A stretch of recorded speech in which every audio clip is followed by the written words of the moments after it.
intra-aortic balloon pumps. We have to know how to put in a pulmonary artery catheter. We have to know how to take all the stuff out. That's another thing nurse practitioners do. We take everything out of you. Could you fucking imagine? Like, all right, I'm gonna open this chest, and I'm not gonna fuck it up. To be fair, when we open those chests, they've already been recently opened, so it's really just like staple removing and maintaining like a level of sterility. It's very scary. Oh, really? Well, I mean, I could do that. Yeah, really, it's just they like left the door jammer in there, and you just kind of Right. And then you put we have a rib spreader, and you push it in and you crank it like this, and it goes. Mee.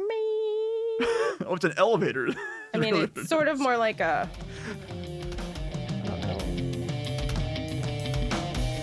Episode 8, recorded September 9th, 2021.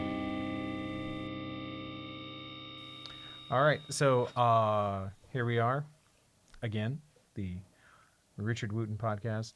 As I say, feeling very egotistical when I have two other people here, but you know, fuck it. Anyway, it's I don't know that you've ever said that actually at the beginning of any of these recordings. I know, right? Yeah, it feels weird to say. What is this? Who are we? I don't know. Yeah, we've definitely never said your name because I was always sort of thinking, well, I'm going to do intros later. Why wouldn't you have introduced him? Because I don't know what I'm doing. Oh, Because when we talk on the phone or whatever, we don't ever say. You're like, everyone knows. They already know why we're here. Because I can see who it is. Oh. Hey, this is Robert. You know, I'm a program. I don't know. Whatever. Right? I know, Richard. Yeah. Hello, Richard. We've known each other for 25 years. Let's talk about it. And let's talk about it. That's good. But so this is the first episode that I'm going to do where we have 3 people instead of 2. So, you know, we're learning shit. I'm figuring things out.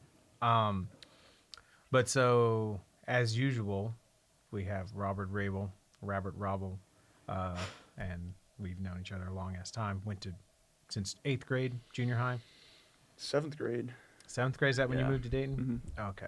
Well, you know, I was a cool kid. I didn't notice you until 8th grade. I was the cool new kid. Nobody's cool in 7th grade. This is very true.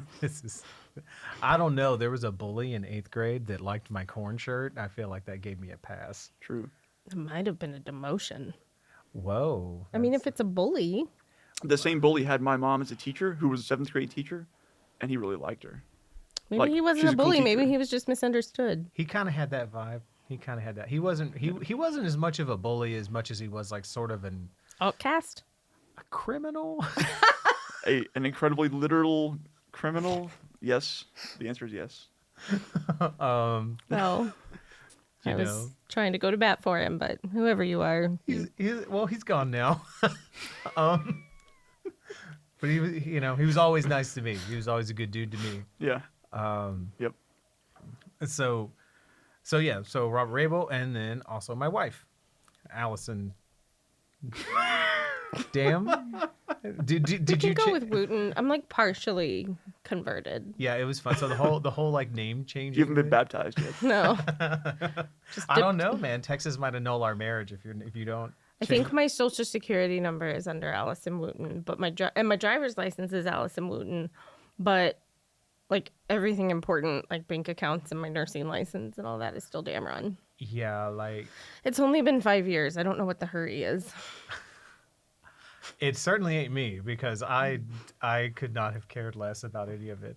Which is probably why it hasn't been done. If you're still saying that in 25 more years, then don't worry about it, I think. Even people at work have given up because for the first year or so, they said, oh, when are you going to change this? Because they all type my name in to put in orders and things. And it's like, sometime.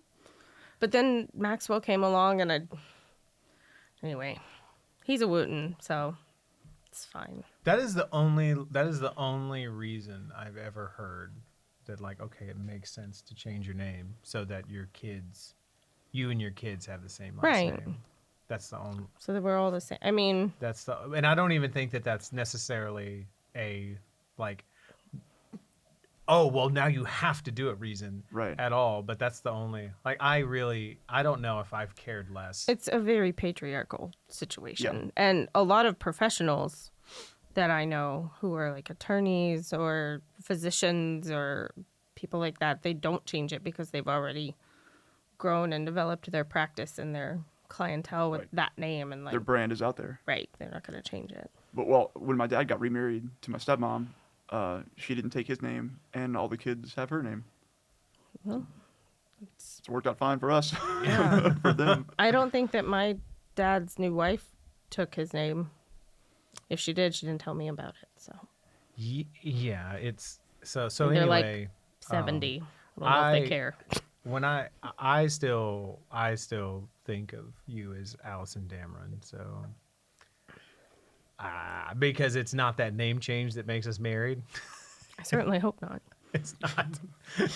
It's not as There's a paper somewhere that says something. Yes. Yeah, like but so anyway, so what? But yes, I am your wife. every day. Reaffirmed. Whether you like it or not. Love to see it. I usually like it. It's not so bad. I got no complaints. So what? But what I thought would be kind of a cool thing to talk about with you, especially here, because of I figured we would talk about just sort of a kind of a pandemic reflection, decompress kind of thing. Just kind of roll the whole last 18 months up into a Yeah, like a disgusting ball and bat it around here for a minute. like a solid 45, right? We're gonna roll it into like a nice little set, It ain't gonna be 45. A ball like an owl pellet. Remember those things we had to No. dissect in Oh, school yeah, that you're the right. owl barfed up? Bones and Yeah, you pull the Yeah. mice out of it. That's 2020 and most of 2021. Oh, that's funny. yes, true. But yeah, so I figured it's really hard to sort of almost even remember what March 2020 sort of was like when shit popped off and whatnot. So, but so anyway, so yeah, I'm gonna start by asking you, Robert. So how did work change for you when that stuff happened? So you say like it was weird to, or rather, it's weird to think about it now because I don't have a good visceral memory of what it felt like at the time exactly. But I do remember everything that happened. Sure. Because that month is now extremely memorable, like mid-March ish, Right. which is sort of when we got kicked out of the office. But it was like I remember as things started ramping up in, I guess, late February, early March, I remember, having an eye on it and thinking, well, this looks like it's going to be something pretty clearly. Right. And then there was, like, at least the last week of being in the office, I definitely remember feeling a bit nervous. Right. And so to clarify, you are a software engineer? Yes. Okay. Yeah. I was totally shooting in the dark. I was like, I don't know if I'm gonna get this title right. Boom. Like, he does computer stuff, like Yeah. this, the computer. Like you open up your computer and you hit those buttons and you stuff on the screen, but there's stuff going on behind the buttons to make the stuff on the screen happen. That's what Robert does. Tip tap that keyboard. He like tails the wiggadoos inside the keyboard to make the wiggadoos on the screen happen. I tell the hamster how fast to run, when to get water, and when to slow down. But yeah, so we have an office of like 150, 200 people or something like that, up off of like 290 and 610 here in Houston. Mm-hmm. And yeah, like I feel like that last week or so, everyone was starting to like get a bit on edge. Right. And I specifically remember one day when things like wash your hands, idiots, started coming out. Like, what the fuck are you people doing? Not washing your hands constantly anyway, which was how I took that news. And people started getting that in their brains on the daily. Mm-hmm. And I remember being in the bathroom at work, and I was just like, scrubbing like I normally do, but this time I went like under the nails and stuff. And the dude next to me, washing his hands, he was like, "Oh man, I never thought about doing that." He's like, that's a good idea. Yeah, precisely. And he started Whole doing conversation about hand washing. it. Yeah. I was like, that's weird, first of all, but yeah, also you should probably do that. That's good. Right. And so I think like the next day or something, they told us, don't come back next week. Right. And we're we're gonna go work from home. But luckily, we had already been able to work from home. Yeah, it seems like that industry is uniquely prepared. Yeah. To be able to handle working from home. Because all I had to do was like pull my laptop out of the like external monitor on the table, put it in my bag, and go home, and I could work. That's it. Right. Yeah. So, and then what was going on with me at the time was live music. So I was playing live music, and I remember playing the Friday and the Saturday before they shut everything down, and so. I think I saw you guys pretty shortly before at Natsuo. Maybe. So yeah, because we had played like February, like 15th or something, at Natsuo. I videotaped a lot of it. Oh, awesome! On somebody's camera. Rad. Yeah. Wherever the hell that went. Wherever that went. And yeah, because we were playing so much. We had it was with the band Small Deal. We had our album release in January, and then we were playing at Natsuo in February, and then it was the Friday and the Saturday, like March 13th and March 14th, or 14th and 15th, or whatever was the Friday and Saturday. We played a benefit show at Dan Electro's, and everyone was being real cheeky about everything, like buying people Coronas and stuff. Yes. You know? Yeah. And then... And it was right whenever it was like, you know, and the weekend before we had our son's second.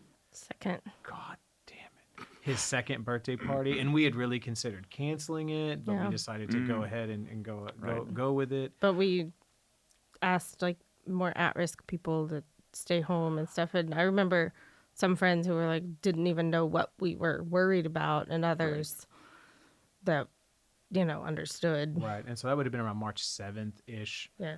Okay. And we decided to go and do it the following weekend. I decided not to go to your shows. Right. I canceled our sitters and was like, right, skipping these. Right. Oh yeah. And then with Shay's band, we had done a live studio performance, and you know the day at so we were doing so much stuff. But yeah, we played at Dan Electro's, and then the next day, the Saturday, like things started to get clamped down, and I remember we played at Natsuo that night, and that was, I think, the last live gig at Natsuo. Is that place closed down now? I don't know. I think they tried to pivot into being another type of business, or something like that. But it was the last gig that was played there for quite some time. Oh, wow. And so because everything They was shut down, started doing like coffee or something, I think. right? A lot of businesses had to try to do sort of stuff like that. And but I remember the vibe walking down the street, singing "Do a Diddy, Diddy Dum." I remember the vibe walking. Sorry, but it was like 8:30. You know, like we're loading in, and the vibe on the street was the same that it is. Word on the street was, man, fuck y'all. It's a vibe. I don't know what I else didn't to say call anything. And it felt at like 8:45 p.m. before we were even loaded in and set up. It felt like 2:30 or 3 o'clock a.m. Like, you know, like that vibe when you're downtown, and everyone that is out is out, because, you know, like there's just a little bit of tension and a little bit of like, you know, when you run into people, it's like, oh man, you take a little more risks than the average bear, but that's how it was early. You know, it was a really weird feeling. And but just less people, right? Mm-hmm. But then but you know, I mean, but it ended up being a really, really great show. And it was a lot of fun and all sorts of stuff. And so Allison, for your work, were you able to do something like that, like just unplug your patient, just go on home and take them home, wheel them home, work remotely?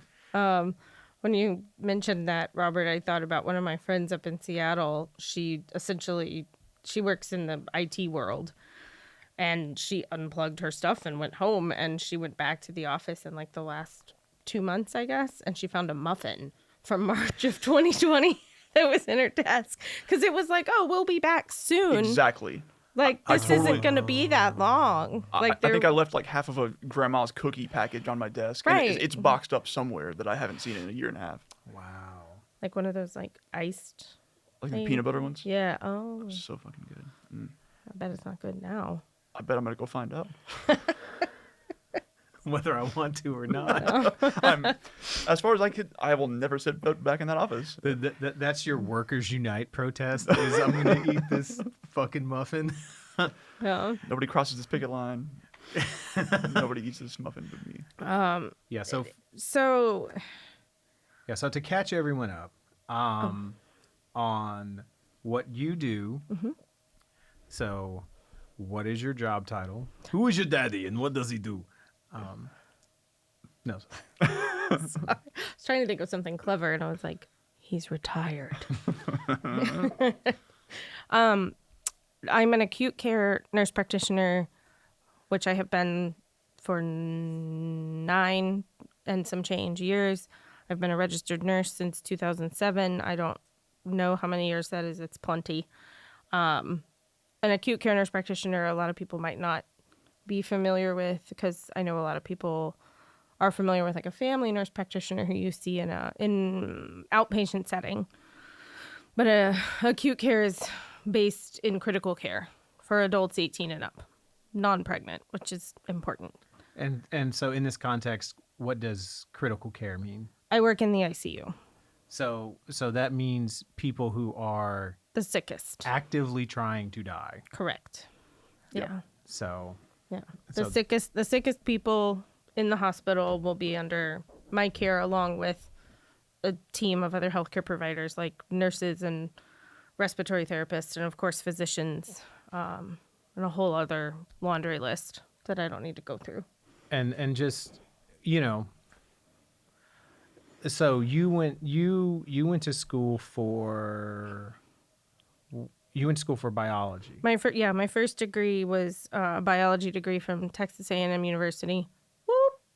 Sorry, that's Just slipped out. slipped out. Since you can't say it. Can't do it. Can't say it. Yeah. When I got that degree, I didn't really know what to do with it. I knew that med school was no longer on the table for me, but Why was that? I was really bad at organic chemistry. Fucking organic chemistry. Really bad at it. Never taken it, but I've heard tales. I was fairly confident that my MCAT scores would be garbage, and that I was going to go to like med school in like Mexico or something. Nothing against that, but I didn't feel confident in moving forward with that plan. But I did volunteer at a hospital in Bryan, Texas, and realized that I really liked what the nurses were doing, which was taking care of the patients. You know, they were the ones there all the time.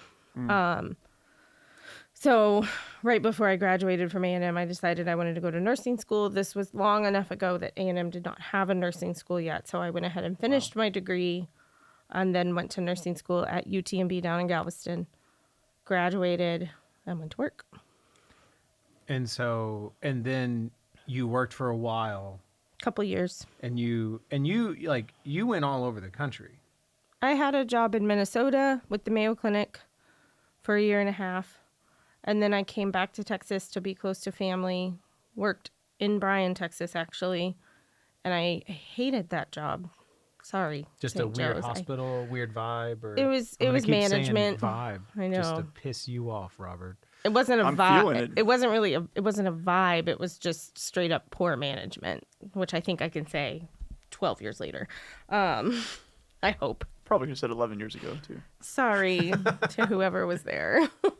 But it was crappy, shitty management. And I realized that I didn't want to do that kind of job for the rest of my life. So that crappy job led me to applying to grad school. I had no idea what nurse practitioners did. I'd met like 2 ever. I didn't really understand the role. I knew that it was more than what I was doing, and I knew it was more school. And at the time, that interested me. So I went back to school. I did a travel gig out in Arizona, and I came back to Texas to finish my degree. What's that mean, a travel gig? Oh, I just took a temporary, like, seasonal position in Flagstaff. So They- it's like a few months or 6 months. 6 months. Mm-hmm. Okay. Okay. They needed people for the winter. What happens in Flagstaff in the winter? It snows a lot. Huh. There was 6 feet on the snow. 6 feet on the snow? 6 feet of snow on the ground when I moved there. I guess this is It's far enough. much snowier than you'd expect of Arizona. It's just far enough north in Arizona to be like close enough. Probably Yeah. the Rockies are Sure. dipping down in there, maybe. Okay.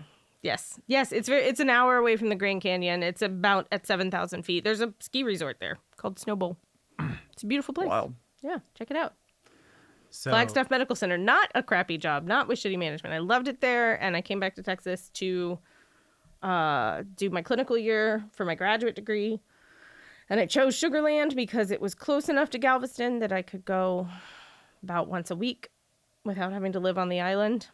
And it was close enough to Houston to do my clinicals in Houston.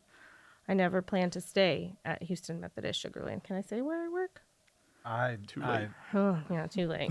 I mean, we could go beep, but I don't know. That's a big could.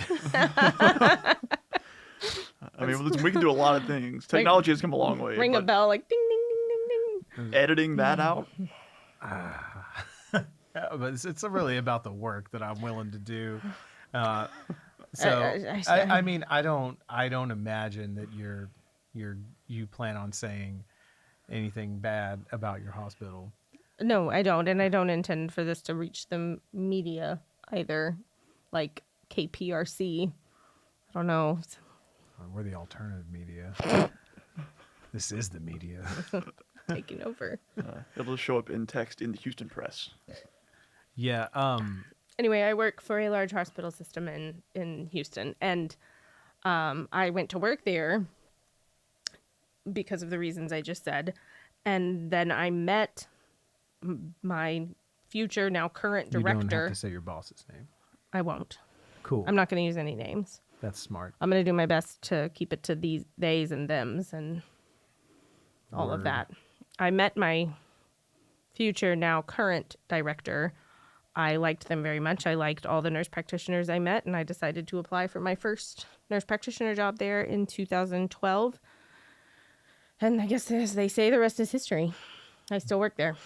So almost 10 years now as a nurse practitioner. Right. So, and so That's wild.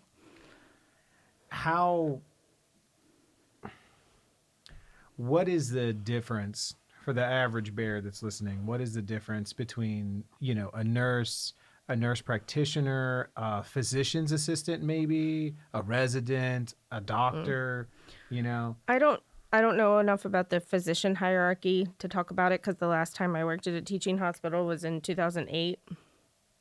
Well, maybe just tell the difference. What these Sure. because these are words that we all sort of hear. That's true. I don't know what the difference is. So exactly.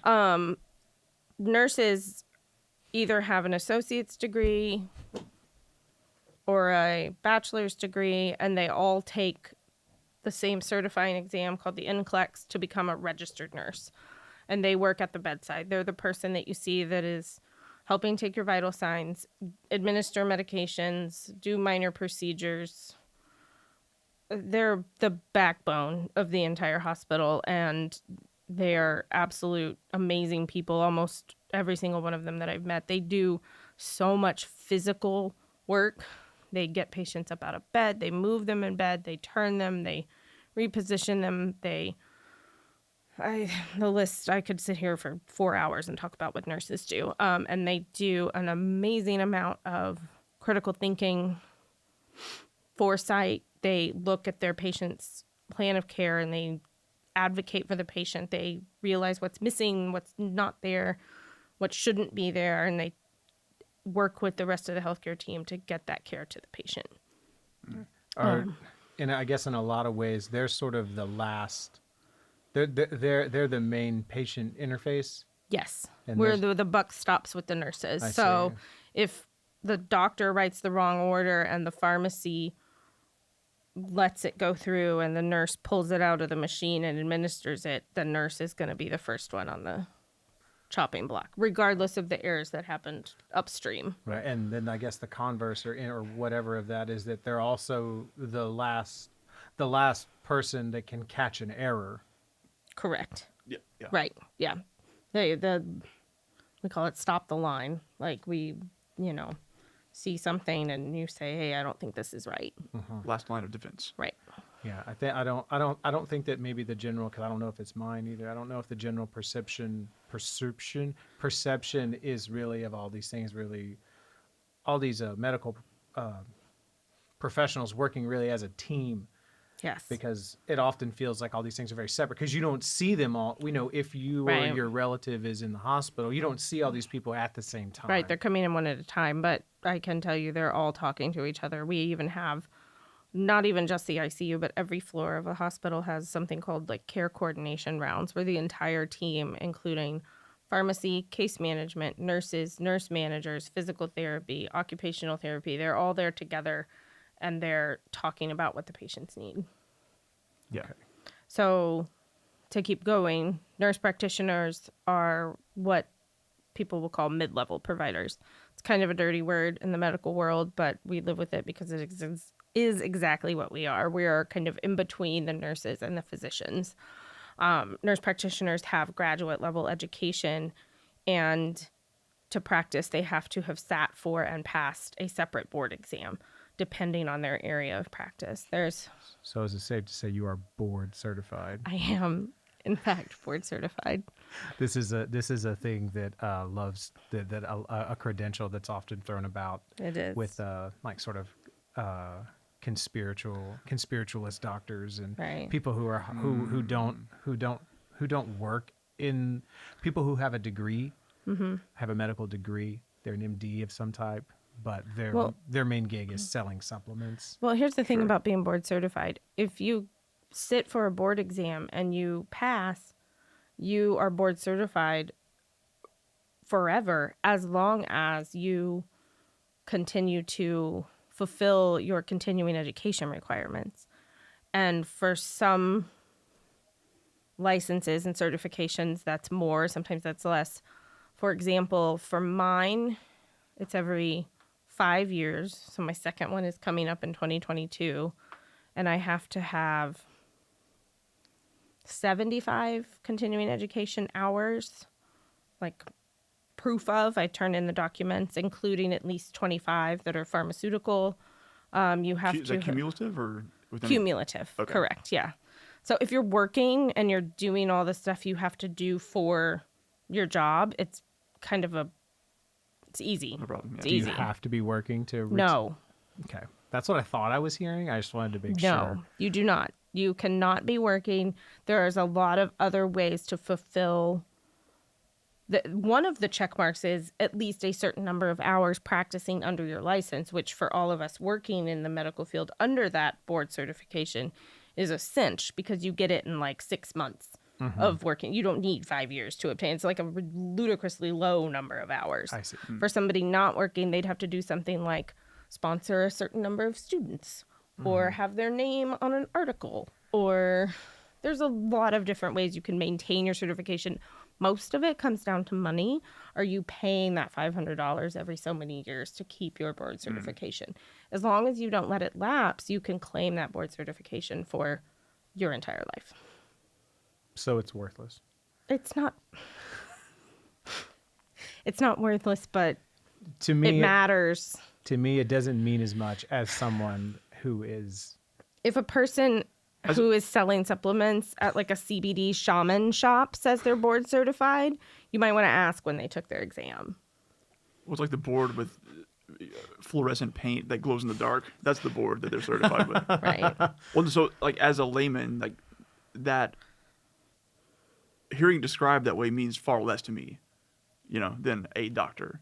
But had I not had that described to me that way, I would have said, "Oh, board certified." It's probably something. Sure. It's- Sounds good. It sounds. Oh shit! Wow. Yeah, it sounds like someone came in while you were doctoring, and some board of people, like a whole group of people, came in while you were doctoring and was like, "Yes."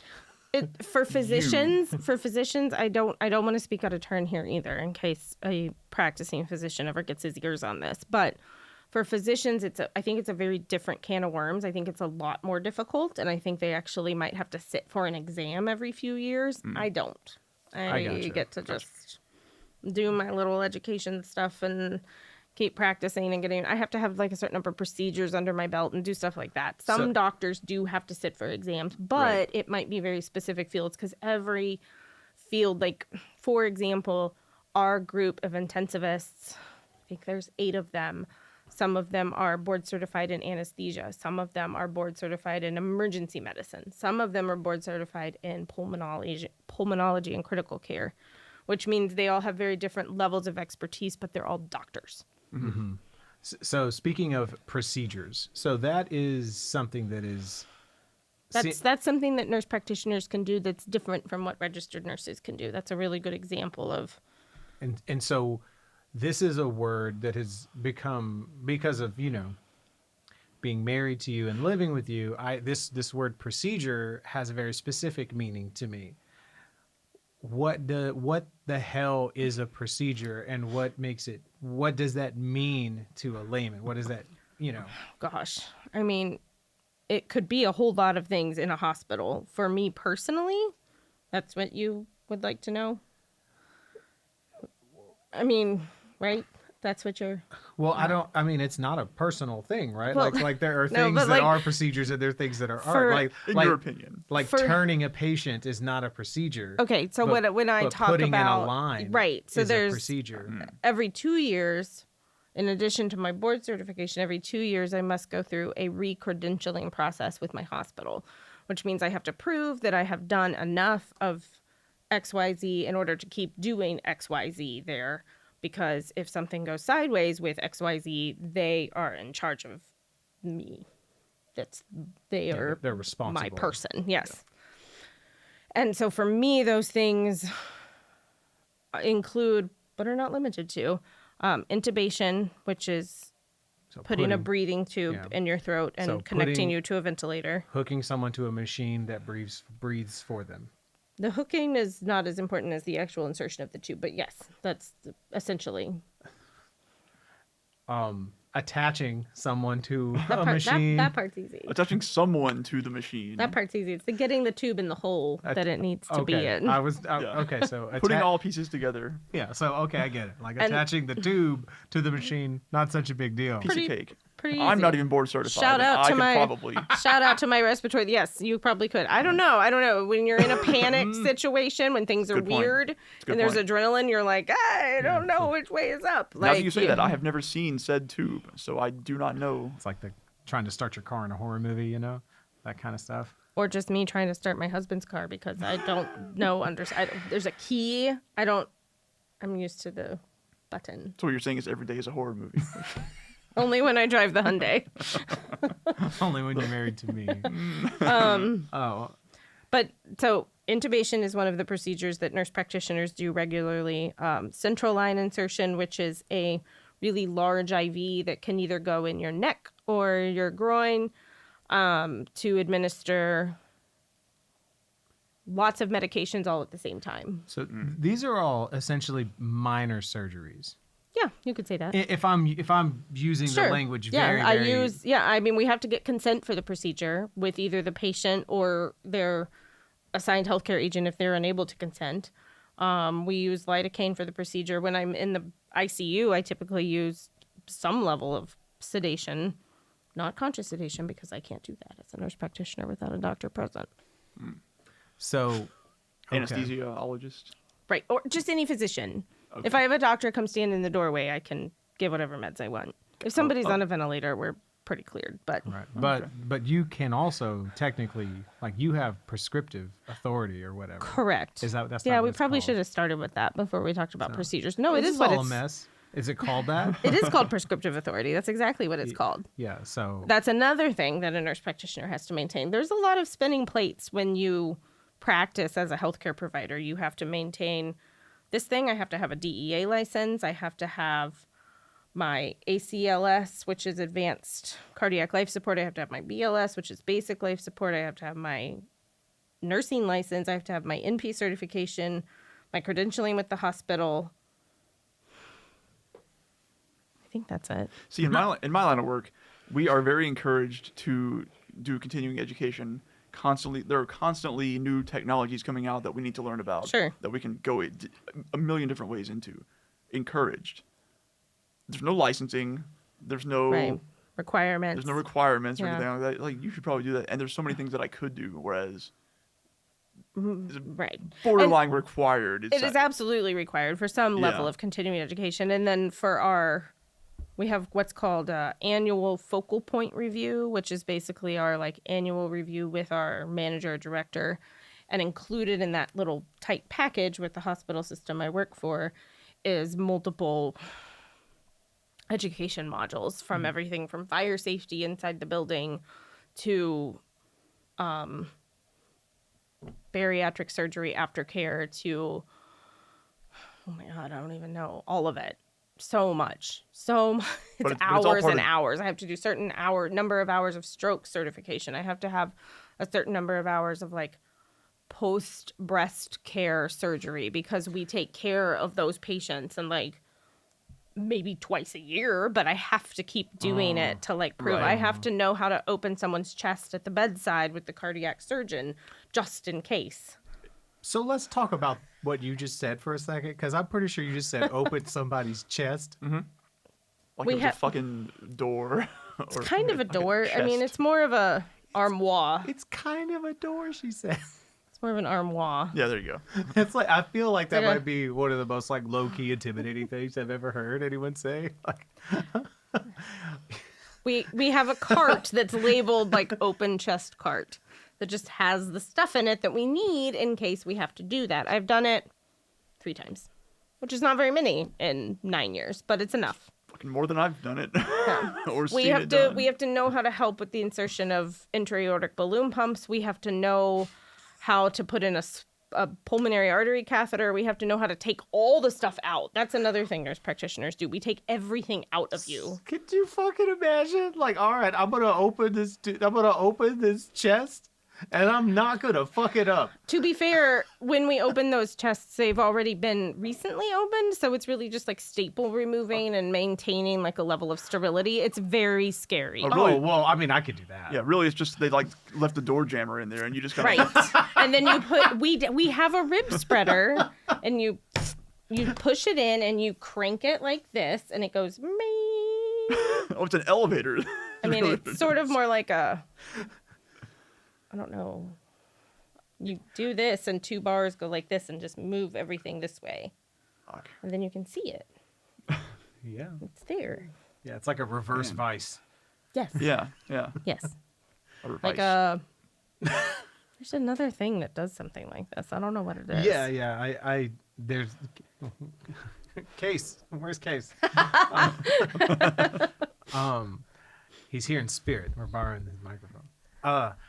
So yeah, like that. Those. There's a whole lot of things that mid-level providers have in their back pocket that they need to be confident performing at the drop of a hat in any kind of Yeah. emergency situation. To the point where Is- like staying up on that is just the job, right? Right, exactly. Like nobody that is a practicing nurse practitioner is avoiding doing all their continuing education and everything. Right. When you work in a hospital, you have to stay on top of that because if you end up in a situation where you aren't competent or comfortable, it's painfully obvious and you're going to have to answer for that. That's interesting because it sounds like, you know, like 90% of your job is doing probably the same, more or less the same things, you know, or similar things. Mm-hmm. But then every once in a while, you got to be ready to do some crazy shit. Yes. Like opening somebody's fucking chest. Yeah. Yeah. That doesn't happen a lot.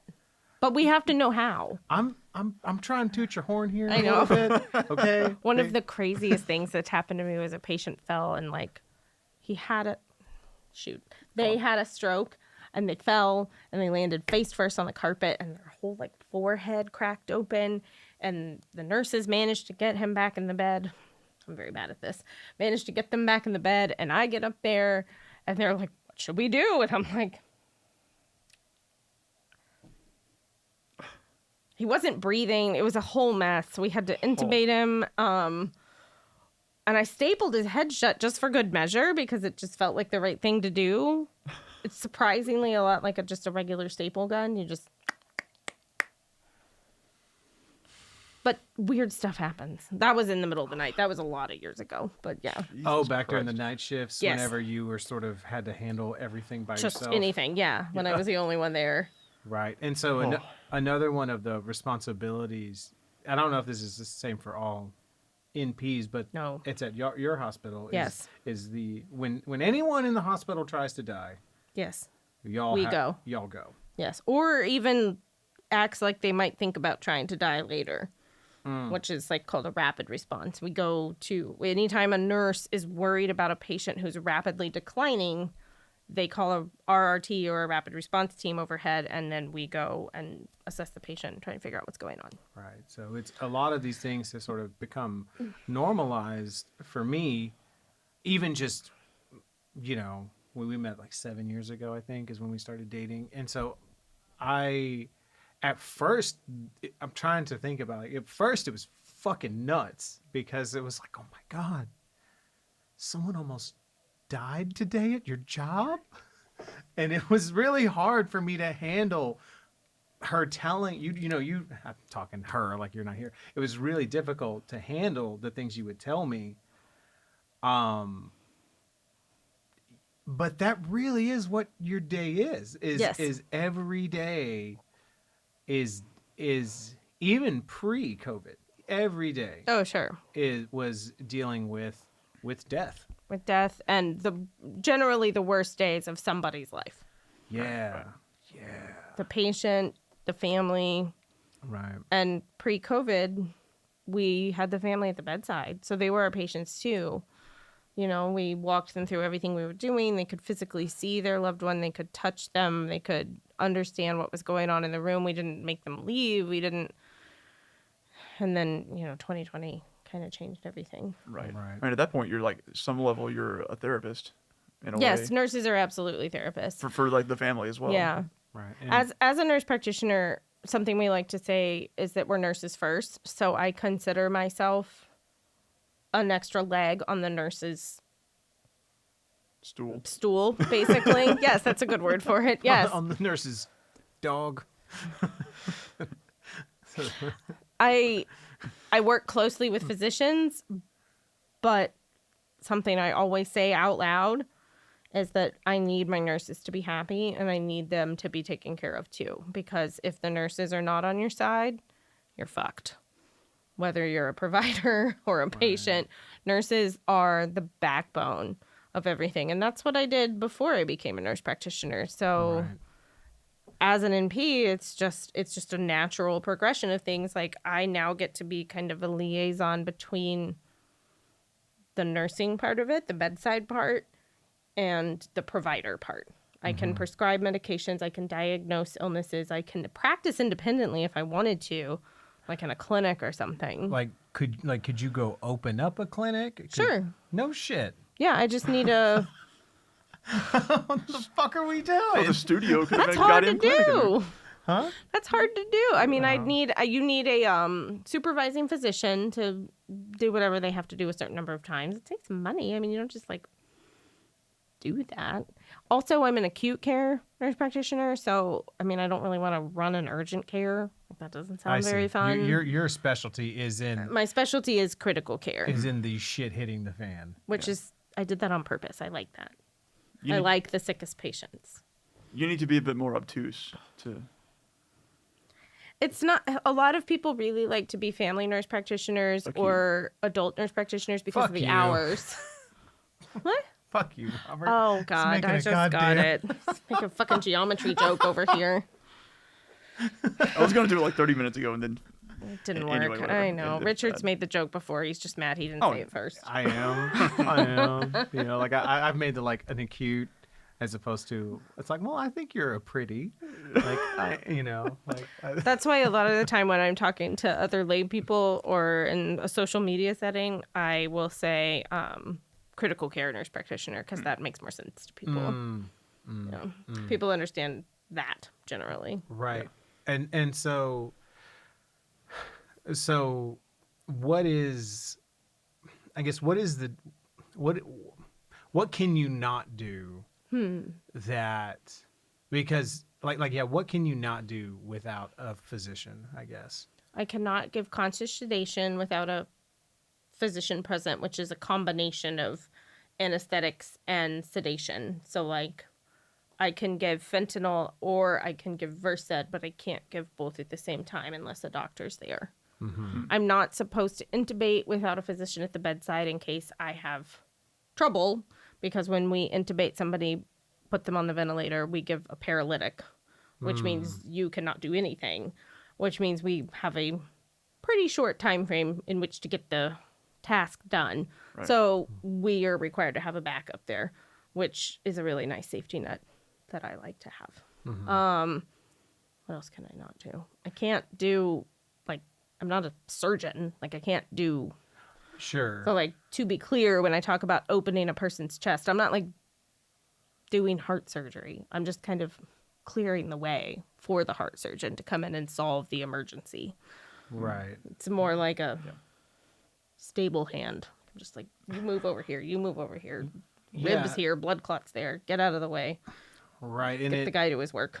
Right, and it seems like too, in a lot of just sort of the things that I've heard as I'm trying to wrap my head around them, is that a lot of times you are a doctor, hands his patient off to you, and you're sort of responsible Yes. for being the doctor Right. while he's not there Yeah. because he works at different hospitals. He, she, they, whatever. Yeah. You know what I mean.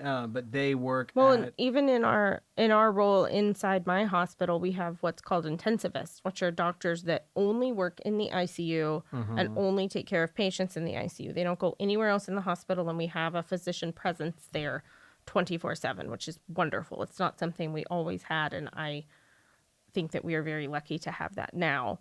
But we share the patient load in the ICU. So I'm typically assigned somewhere between, we'll say, 5 and 8 patients, and they take the rest, which is somewhere between 10 and 12. I see. And those are my patients for the day. And I'm also the first phone call, which means if the nurse for any of our 20 patients has a concern, they call me first. So I'm first call. If I don't know the answer or need more help, then I go to my doc. Right. So it's almost, I mean, really, it's the difference between what you do and what a doctor does is almost really kind of splitting hairs Sure. as far as a layman is concerned. A lot of the stuff we can and cannot do is procedural, it's red tape, and it's, there's certain things that I could go back to school to do to learn. Like I could be a first assist in an OR and help a surgeon with things like that.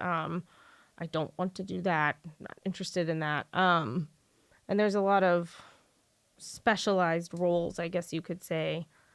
But I like what I do, which is I get to take care of all kinds of patients and all kinds of illnesses. And I get to do a lot of hands-on procedures and keep those skills up to date.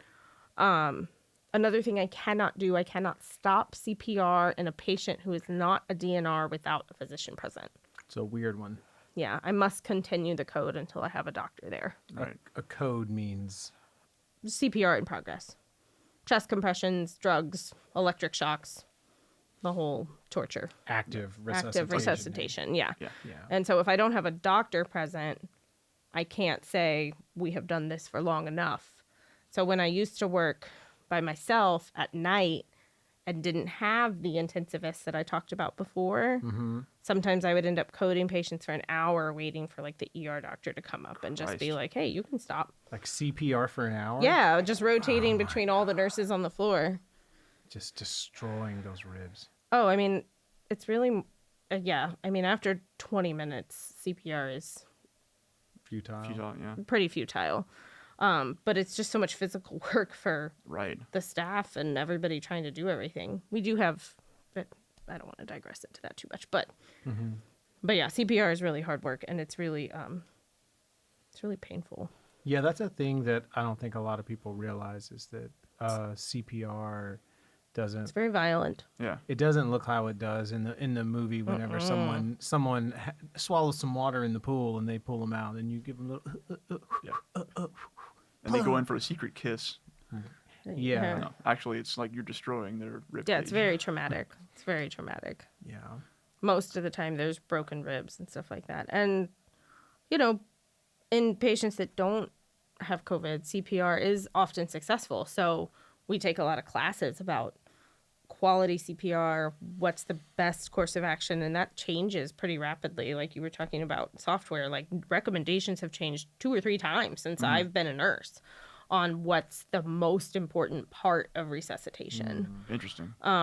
The most up to date is that compressions are the most important. That blood circulation is what you need. Like, don't worry about rescue breaths if you're a single rescuer. You just keep doing CPR until you can get more rescuers there. Because if you're not circulating the blood you have, doesn't matter if you get breaths. Yeah, because the chest compressions are you're beating the heart. Right, exactly. And when you blow out, it's a lot of CO2. There's some oxygen in there, but a rescue breath from you to that person, that's not going to do too much. Yeah. You're better off just doing CPR. That's really wild because I assume, I certainly didn't think so. I assume most people probably don't think that that is the sort of thing that is in flux like that. Yeah. That just changes Right. Yeah, like even CPR. 3 times in 10 years, much less in my entire lifetime. Right. CPR has been CPR. It's just a thing you do. But Right. yeah, there's a lot of... Yeah. It really does.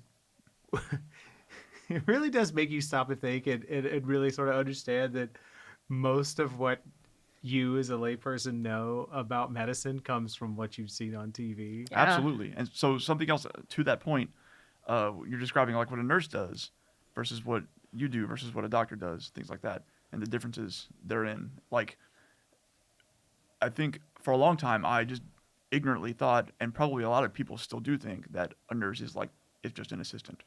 They're a gopher. Right. I think that's like the popular perception. Well, and that's, truthfully, it's probably how nursing started. I mean, Sure. I don't want to like pretend like I know everything about Florence Nightingale and how all this like got going, but a lot of the really big jumps in nursing happened with world wars when they didn't really Makes have sense. a choice but to use women that could help with this kind of stuff. And then their roles just grew and grew and grew. And even when I was a new nurse, the responsibilities I had then versus what my nurses that I work with now have are even different. And there's always more being asked of nurses, but there's never less. They never take anything away. Right. Well, from my understanding, the doctors in those times weren't necessarily that great either. So the nurses couldn't have. Well, You they just couldn't have didn't- needed that. You couldn't have needed that much of a qualification to, oh, we're gonna saw this bone off, have some whiskey. The main before you- qualification was like, do you have a strong stomach? Like, and a saw, not even a sharp saw or a clean saw. like, can you tolerate Just this? do you own a saw? Well, if you ever saw MASH, you need to be able to tell a joke pretty well too. Brew your own gin. Okay. I don't know how else to. I didn't know what else to say. So Allison needs to take a break. We need to take a quick break. Cool. So you and And I can push just pause button. No, we can Oh. we can just riff while you're gone. Oh, I guess I could have just deuced out. Anyway, I'm gonna deuce out. I'll be right back. Yeah, Allison will be right back. So we're going to talk about how we're idiots and only know what we know about medicine from television. Well, I thought that I had already been talking about that. Well, we're going to continue that. Sweet. Um, Because that's all that I know. yeah. We're going to talk about what we know about, which is fucking make believe entertainment. The first doctor in America was George Clooney. ER. And as far as I know, nurses just exist to be temptations for the doctors. Ah. Or no. That's I'm mixing that up with Grey's Anatomy. I think, Okay. which this is what Allison has told me about Grey's Anatomy. I don't actually. I haven't know. seen Grey's Anatomy. I've caught a few like in passing. I knew later on nurses did evolve to becoming assassins. If you Oh. saw Kill Bill. So there was a very clear, Now is that a direct line or it's like, well, so you got seductress, you got assassin. temptress? Yeah, Well, I guess temptress, seductress. Oh, and that's a there's better word for it. And then also, I think in ER, nurses just a lot of times got blamed when things went wrong or something. Oh, okay. So there were punching bags, is what you're talking yeah, about. yeah. So God. all of these. Oof. Or then I think there was a show called like Nurse Judy or something like that, but she was Judge like, Judy. She was a judge. there's 2 shows.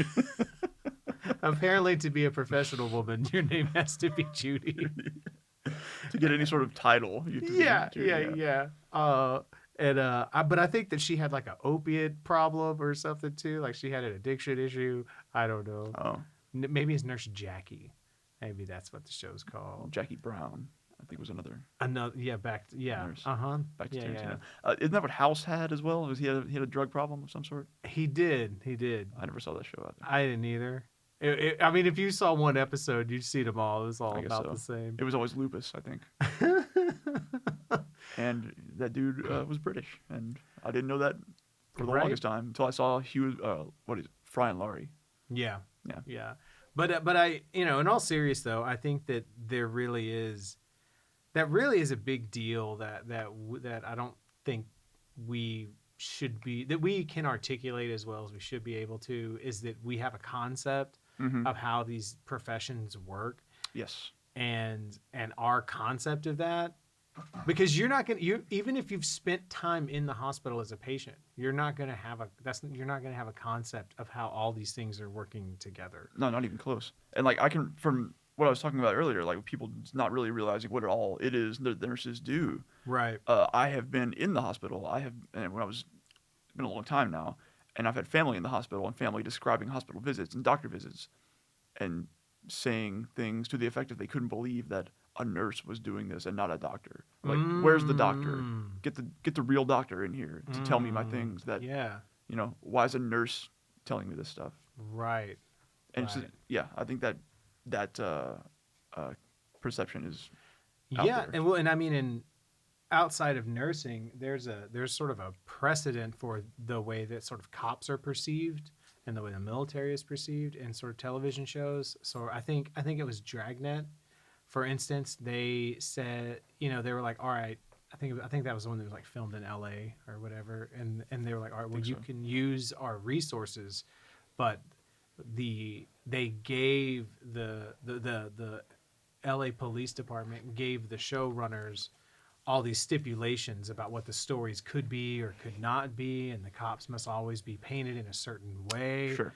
And that's similar with a lot of military movies as well, where the military gets on board and whatnot. And I'm just sort of trying to drive this point home that we don't a lot of these things that we have such strong opinions about, be they medicine, be they policing, be they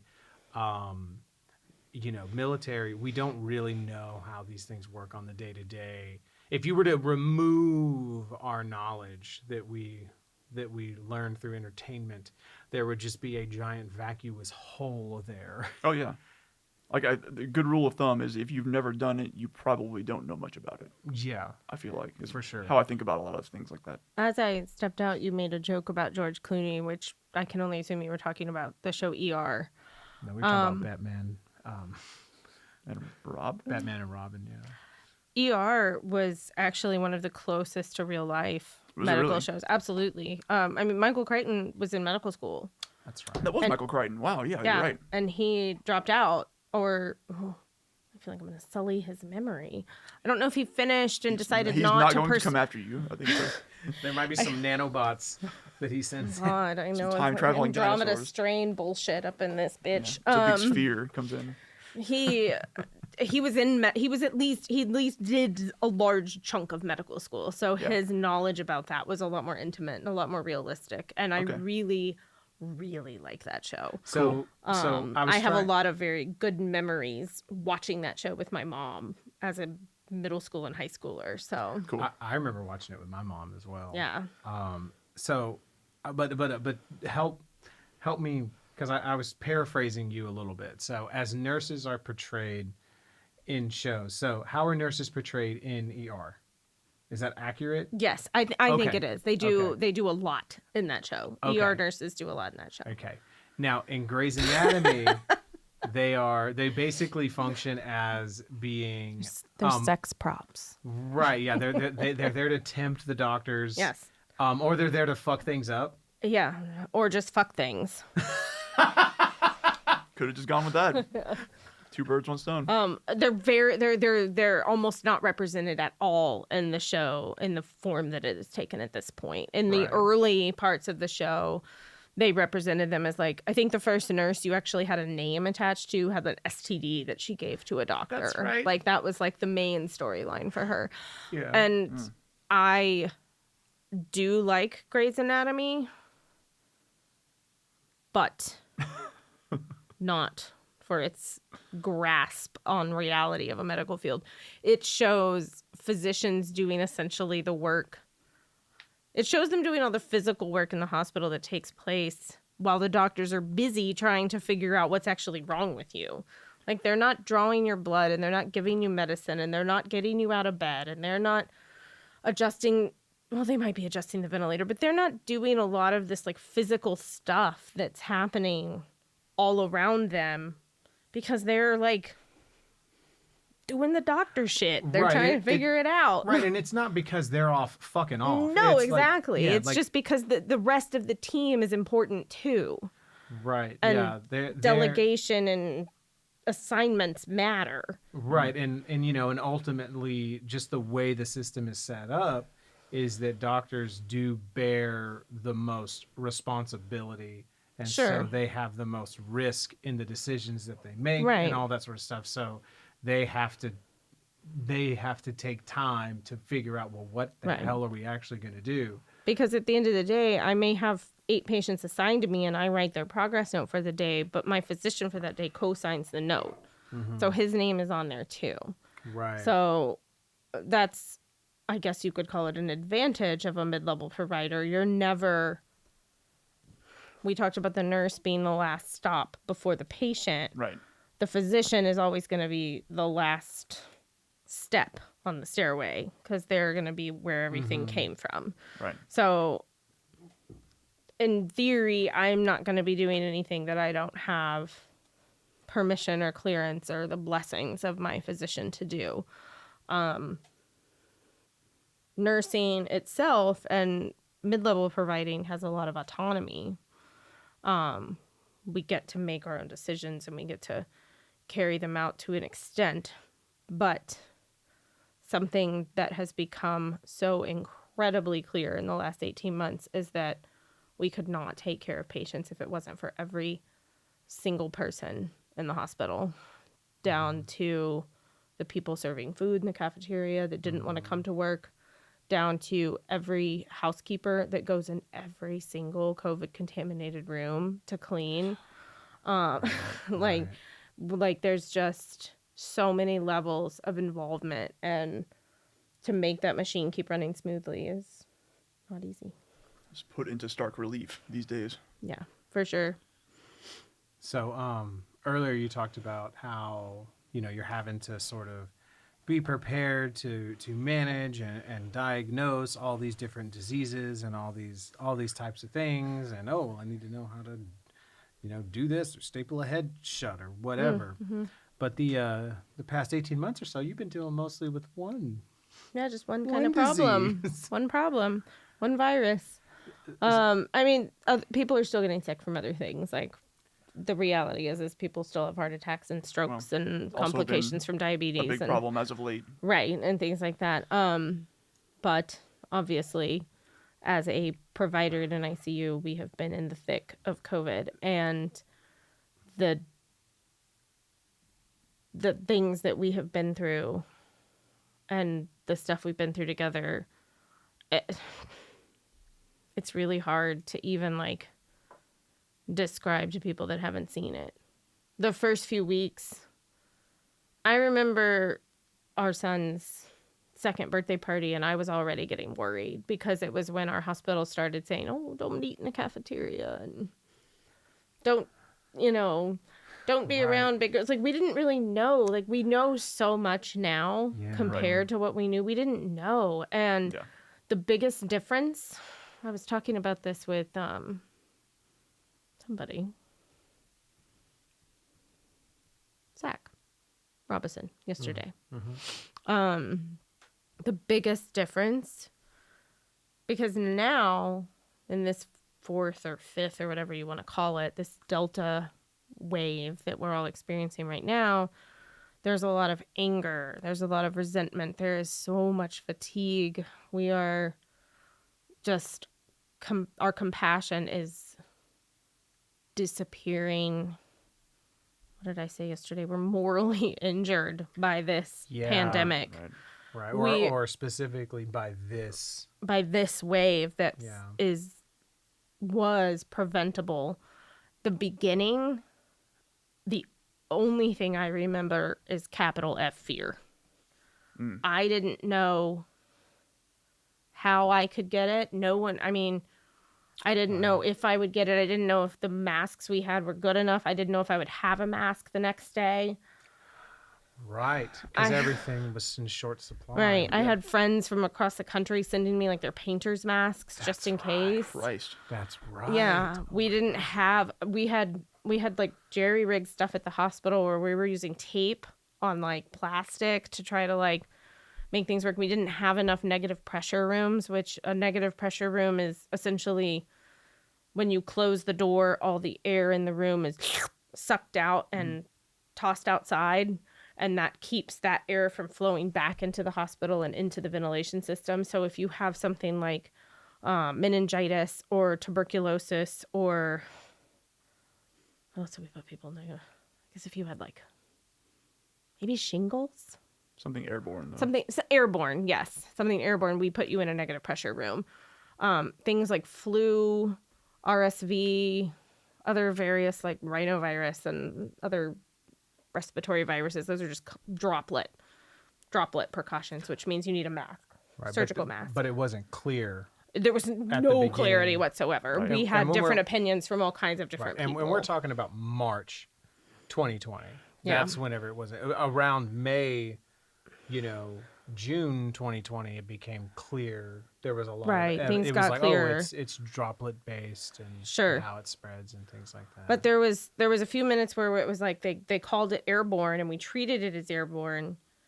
And then it was like, oh, maybe it's droplet. And we were like, wait, is it though? And there was a lot of mistrust in like, just like say our hospital world compared to like, the overarching opinion of is this that went on for the next year. right? There was a tug of war back and forth because the reality is that we just didn't know. And now I can tell you that somebody who has the onset of symptoms today, in 10 days, their viral load will be low enough to where we don't consider them infectious. If they have severe illness, we wait 20 days. Like things have gotten dialed in, this fine tune, and right then it was just noise. There's so much data now to look back on. Right. Totally. Well, and at the time too, aside from what people on the outside, commentators and whatnot were trying to make sense of it and whatever their provocateurs and whatnot, there was almost a feeling of, I remember a few moments that you had when it was at the beginning of concerning protocols of like, are they telling us that it's this because they don't have enough masks? Right. And we recycled masks until this year. Y'all were like cooking them. Yes. I would send my mask down in a little packet in a plastic bag and it would come back to me and it would have a dash mark on the outside for cycle 1. The next day, I would send it back in a new plastic bag, and it would come back to me in a sterilized packet with a second hash mark, -2. Cycle 2, we'd use them for 10 days. And they were putting them in the oven.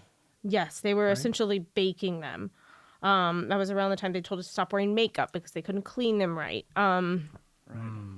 They would try to get your mask back to you. Of course, you had your name on it, but like for some comparison, pre-COVID, if you put on an N95 and walked into a room of a tuberculosis patient, you took that mask off before you left the room, you threw it in the trash, and you got a new one. Right. So this concept of using the same mask for even more than one patient was way outside of protocol.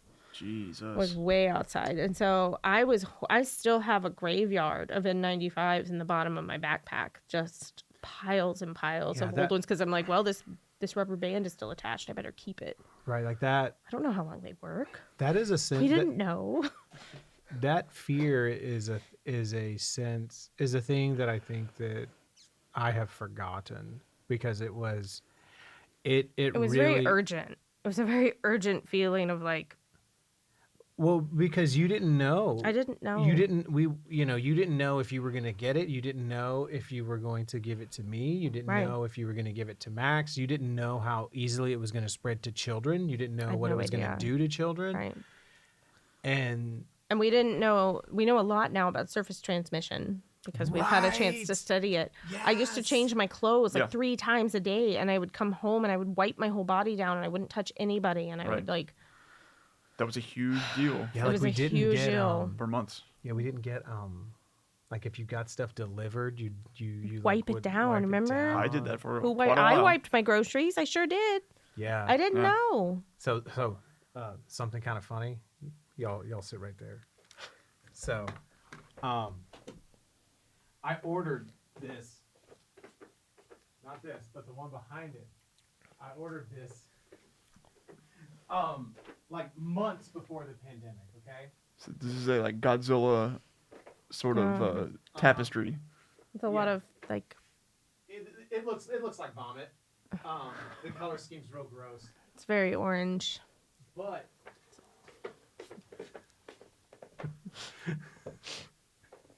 So yeah, not primo. And so, but I ordered it, and the package came, and it said it was, from like the Wuhan province in China. Oh man. Like when it came, and I took it, and I like threw it on the top shelf of the garage and left it there for like 6 You're months like, or "Just go something. cook." Like I was like, we're not gonna fuck with We that. didn't know. We had no idea. This Yeah. is completely novel. It was completely novel to us. And everything at the beginning inside the hospital was just about as fucking scary as you can imagine. We had no fucking clue what we were doing. I mean, even just the mask incident there, like going from per patient basis to Right. multiple We didn't even- a week and a half. That is such a wild flip from what you're normally Sure. used to, and the reasons that you're having to do it like intensify that. I Mm-hmm. imagine because like, holy shit. Before COVID, N95s just existed in the supply room. You just went and grabbed one when you needed it. Yeah. And we still, to this day, keep them locked up. To this day. Right. I have to go and say, hello, please, may I have another? I mean, there were like states asking other countries Yeah. for N95 masks at a Right. certain point. Right. And then things got a little better, and we got some like PAPRs, which are personal air. I don't remember all the acronym, but little portable outbreak devices. yeah. Oh. And those were really, really great for several months. But when they rotate between people and different people use them for literally 24/7, they start to get pretty gross pretty quick. I mean, can you imagine sharing like a scuba mask with another person? I can't For- even imagine drinking out of another can from another person. Well, this was much more intimate than that, let me tell you. Imagine. Yeah, so Yeah, and I remember the sense at the beginning was it felt like it was just a matter of time before you got it. yeah, it did. I really remember the moment when a patient in their 30s came down to my ICU who could have been me or Richard. It could have been one of us, and there was no reason that it wasn't, other than that it just wasn't that time. And I lost my shit. I lost my shit for a good 10 minutes, and then I pulled it back together, and I just went and kept working because I didn't know what else to do except keep trying to help these people. We didn't have a plan at that point. We had a few ideas.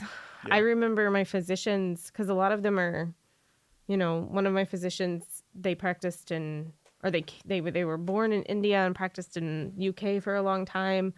Another one, they're from all over the country, and then they came to us, but they had WhatsApp chat threads running with doctors all over the world. Right.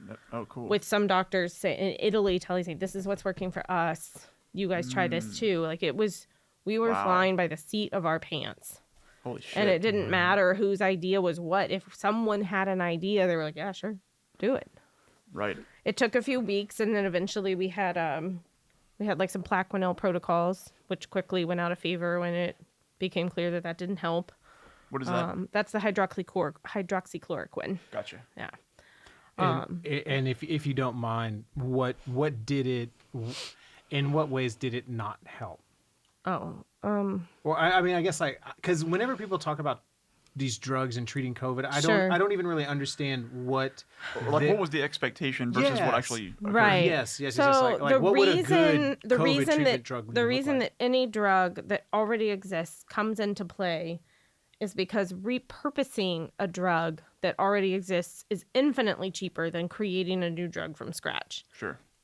Especially and this something that's often happens. it happens This a is lot. not unprecedented. it's not anyway. strange. The reason we know that Viagra does what it does is because they developed it to treat pulmonary hypertension, and they Right. were like, oh, that gets your dick hard, like we're going to use that for that. They just slap another name on it and call it a day. I have patients that are on sildenafil with like a different brand name for their pulmonary hypertension, and it's Viagra. That's Right. it. You just call it a different thing. Does that thing. Right. It just happens to do that thing, so now we can market it for that thing. Yeah. Repurposing a drug is better. And in 2003, I think, I could be misspeaking, it might be 2007, but there was a SARS outbreak that threatened the concept of, or the idea of being as bad as this one. Yeah. And there was some studies that showed, I think in vitro, promising results of hydroxychloroquine against that SARS virus. So they said, hey, let's give it a shot with this one. And that turned into, this is the cure. Everybody in this world got to witness real-time science in the last 18 months. They got to witness a catastrophe, a thing that no one had ever seen before, and they got to see the entire globe respond to it as a unit and decide what would help. And for whatever reason, changing their minds as they learned just felt implausible. Which, because if you open a textbook now and look at how to treat chickenpox, everyone knows because it's been studied for Right. however long. Right. Right. Yeah. This idea that All of this is medicine is new. static. Because, Right. because I think to a lot of people, it's facts. Medicine, Sure. science is facts in a book somewhere that they never read. And But nonetheless, it's there. But it's there, Yeah. and we should know it. and if they need to know it, they can go look at the fucking book. Right? It's not an evolving process. And if Right. somebody tells you that that hydroxychloroquine might help, then by God, it better fucking help, and it better help the whole fucking time. And it's not. So what was it supposed to do?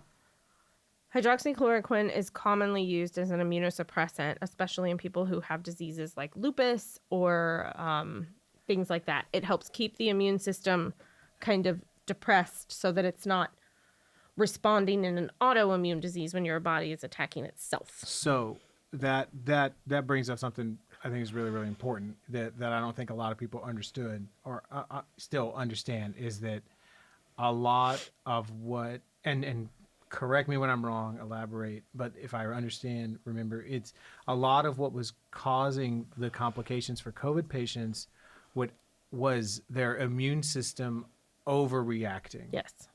And that's what's called the cytokine storm. So a lot of our treatments are aimed at trying to suppress that. Because wasn't there something that like a lot of cancer treatment patients? Is that something that you told me? Like they didn't. Anecdotally, okay. I had patients who I would have expected to be more susceptible didn't get as sick because they'd been on like chemo. So their immune system didn't get this huge, horrible response to it that would eventually kill them. Right. They were, got sick, but they didn't get uncontrollably sick. like they were already sick with cancer. You Right. would imagine that, oh shit, you're a super vulnerable population. Right. But not so much because their immune system But didn't. that was like a very small, like little anecdotal window. Right. And Like just what is it? The plural of anecdote is not data. right. It's not evidence. Yeah. So But so we tried high doses of hydroxychloroquine. And the immune system was still just It just became evident that it wasn't helping. It wasn't changing, like these patients that got it versus these patients that hadn't. There was no difference. And hydroxychloroquine can have a lot of really negative side effects. People were having a lot of arrhythmias. We were having to monitor people's EKGs much more closely than we normally would. That feels like another time. I Right, can't even yeah. remember everything we had to do, but it was there. We had people going into like fatal arrhythmias because Right. of it. right. I think that's another thing that I don't think I understood as well, really, until my mother was in the hospital recently and passed. But how much, you know, these things are, when you're getting those treatments in the hospital, these things are spinning plates, and one treatment to address one problem is often going to cause another problem somewhere else. Right. And trying to sort of, you know, do these things in a balanced way so that you get across the finish line, you know. Because I think that to know that requires some knowledge of how those things work, right? Which I think a lot of people just think you get a shot and stuff goes into you and it happens. Versus like the immune system issue, that's Right. how your immune system functions in a way, and it can go badly in certain circumstances, Sure. right? So that's why steroids are still one of the primary treatments for COVID, because they are an immunosuppressant and they keep that at bay. I don't know anybody listening who's ever had a really bad sinus infection or a Yeah, bad bronchitis. If you get a Medrol dose pack, a little steroid dose pack where you take 6 and then 5 and 4 and 3, and you feel so much better, it's because you're on those steroids and because they're stopping all that inflammation and, you know, that cascade of the response that's making you feel crappy. Yeah. They are a double-edged sword because it opens you up to co-infections, different bacteria, even fungal infections. Some of our patients on long-term steroids get fungal infections in their blood, which is just devastating. I mean, it's really difficult to treat. So you have to balance all that stuff with turning that immune system response off with keeping them well enough not to get sick from something else. Right. Right. And Plaquenil just didn't. It didn't work. Yeah, it just didn't work. It didn't work. And I There's don't- no data. Yeah. I don't know if if you're going chronological here, but we're in the same situation again right now. Yeah, and Ivermectin. now it's even worse because at the risk of like sounding hyperbolic or like, healthcare providers are in a position now where we're looked at as kind of like agents of lying, or what am I trying to say? Like at the beginning we were heroes and everybody cheered for us and cheered us on, and Because they were They- expecting y'all to die. they bought us food 'Cause- and they bought us food, and they said because we were saving you and we were doing our best to keep people alive in a circumstance that we didn't have a real solution for. And then now we're saying, here is the solution. And now it's like, fuck you. We don't want to do what you tell us. And just to sort of, sorry, I got caught up on a chord here. A or C. Sorry. Oh, like a Yeah. Now when you're talking about people blaming you, we're not even, I mean, even though these are the things that are happening in social media conversations and whatnot, that's not what you're referring to. No. You're referring to literal patients Yes. literally blaming you. Yes. Literally accusing you of being an Withholding agent. medications that that they know will help their loved one. I've had to explain multiple times in the last few weeks why we cannot give ivermectin in the hospital. Would you Yeah. mind explaining it one more time? So, ivermectin is a human drug. There's a lot of medications, or there's a lot of stuff going around online, and there's a lot of very hilarious memes about horse medication. But Yes, there are. I don't. What I want to be clear is that I am well aware that ivermectin is a human medication. It has won a Nobel Prize for science because it is such a good medication against parasite infections. Intestinal worms and head lice come to mind when I looked it up and did my little reading about it. It's cheap. It's in a tablet form. When taken at the correct dosage, side effects are pretty low, and it's safe for what it does.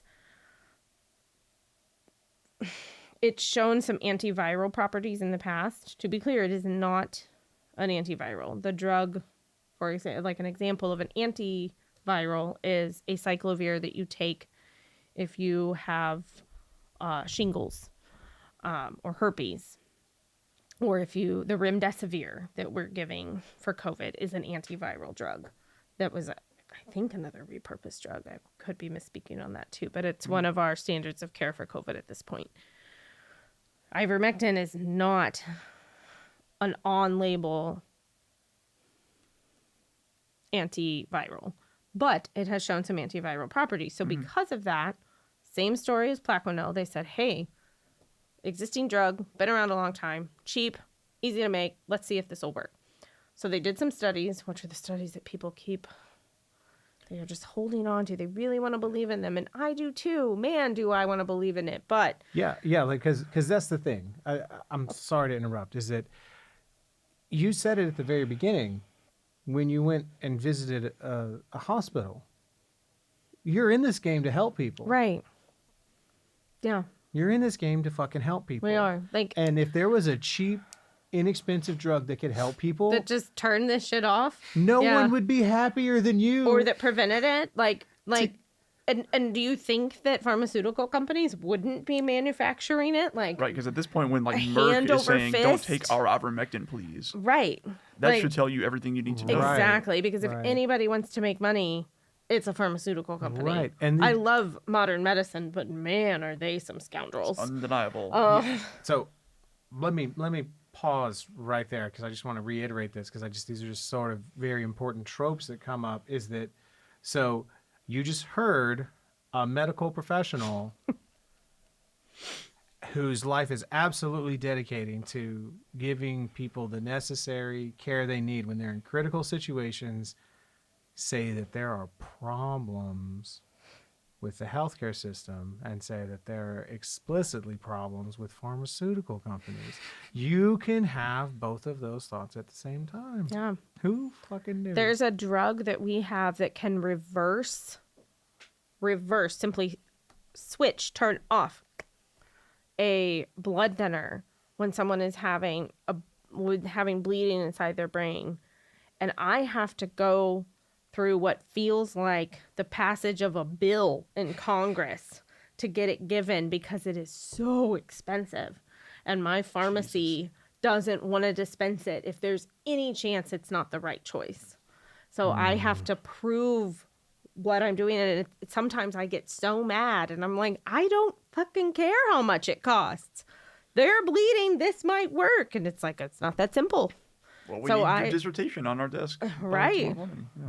Right. And They have to meet they got to get into Yale first before I can give them all the stuff. yeah, and so well, and also though specifically with right now and the ivermectin, like the idea that there's a treatment that would get these assholes out of your hospital, The level, that you wouldn't have to deal with these people I yelling and screaming Yeah. at you. I hate you a lot right now. You think I would get you out of here if I could? Yeah, like I don't want your. even know? aside from the people being complete assholes, it's like, do you honestly believe that tens of thousands of healthcare providers across this country could work together to keep a secret? Yes, they do. They think that that's possible. They absolutely think that's possible. Well, we can't. We're bad at secrets. We like to be right. and we really, really like to solve problems. And y'all are going to compete with and each we're other gonna to do fucking it. tell everyone when we figure it out. Right. And so We what- were building plexiglass boxes to try to figure out how to put them around patients' heads at the beginning of this pandemic so we wouldn't have to breathe their air. Things are bananas, guys. If ivermectin did it.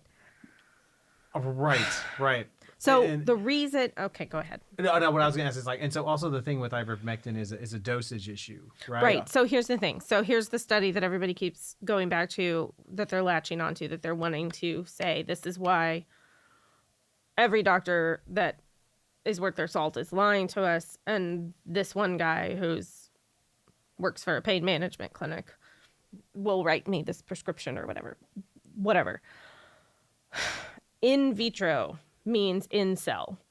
So that means that... Not involuntarily celibate. Oh, I forget that that's a thing. I'm sorry.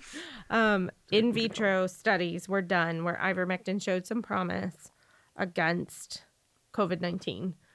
And what it did was like And it was stop in- it from growing. Right. Right. And it was in, like, I think it was either mice or rats with some Yeah. kind of rodent cell. Yeah. Showed promising results. In order to replicate that dose in a human, you needed about 100 times 100 two decimal spaces the safe dose for human consumption. If you give that level of dose to a human, they might survive it, but they will likely like shed their intestinal lining, probably have a seizure, definitely need some poison control management, things like that. This is going to be an odd question, but what is a safe dose of ivermectin look like volume wise? Like a couple of pills? Well, here's something that I've always told my nursing students, and that I always tell my nurses. If you have to pull out more than 3 of something out of the machine to give to a patient, you should question it, because that's too many. So I don't even know what it would look like. I really, truly don't. I don't give ivermectin in the ICU. We don't have people come in with head lice that need ICU care. That's not a thing. That's fair. That's God, really? You don't understand. I mean, man. I have, to be clear, we have definitely taken care of people with head lice, but that's not usually their primary Right. problem. They don't run in the emergency room. Ah! Like, no, that's not it. That's not it. I've never written a prescription for ivermectin, and I certainly won't do it right now. That's interesting. Yeah. And I'm And assuming I didn't know about the drug until this pandemic, and I can guarantee you that almost every person looking for it right now also hasn't heard about it, unless they raised livestock. Fair point. right. I guess that's the answer to your question is right. Like, go look at what people are buying from like feed stores and shit, and look at those doses. Yeah, and Because that stuff is a much different concentration, and Right. an important thing about pharmaceuticals isn't just active ingredients, it's inactive ingredients. And a lot of stuff you give Sure. livestock or horses or other animals might be totally fine for human consumption, but most of us have house pets. We have 2 cats. Everybody's probably given a prescription to an animal at some point. It says real big on those bottles, not for human consumption, despite the fact that, for example, our kitten got gabapentin so that she could go and get her stitches out safely. Gabapentin is something people take for diabetic neuropathy all the time. It's a pain management drug. I wouldn't take hers because I don't know what else is in it. Like, I don't... That's a really, really good point, because there's all sorts of depending on the dosages. Our metabolisms aren't the same. Our enzymes aren't the same. Right. Like, there's a reason they're different drugs. Right. There's also, and there's going to be, depending on the dosages that are appropriate to those animals because of their respective biological systems or because of their mass, there's going to have to be different inert different Yes. ingredients Yeah. to help with the binding of it for that appropriate dosage and whatnot and things like that.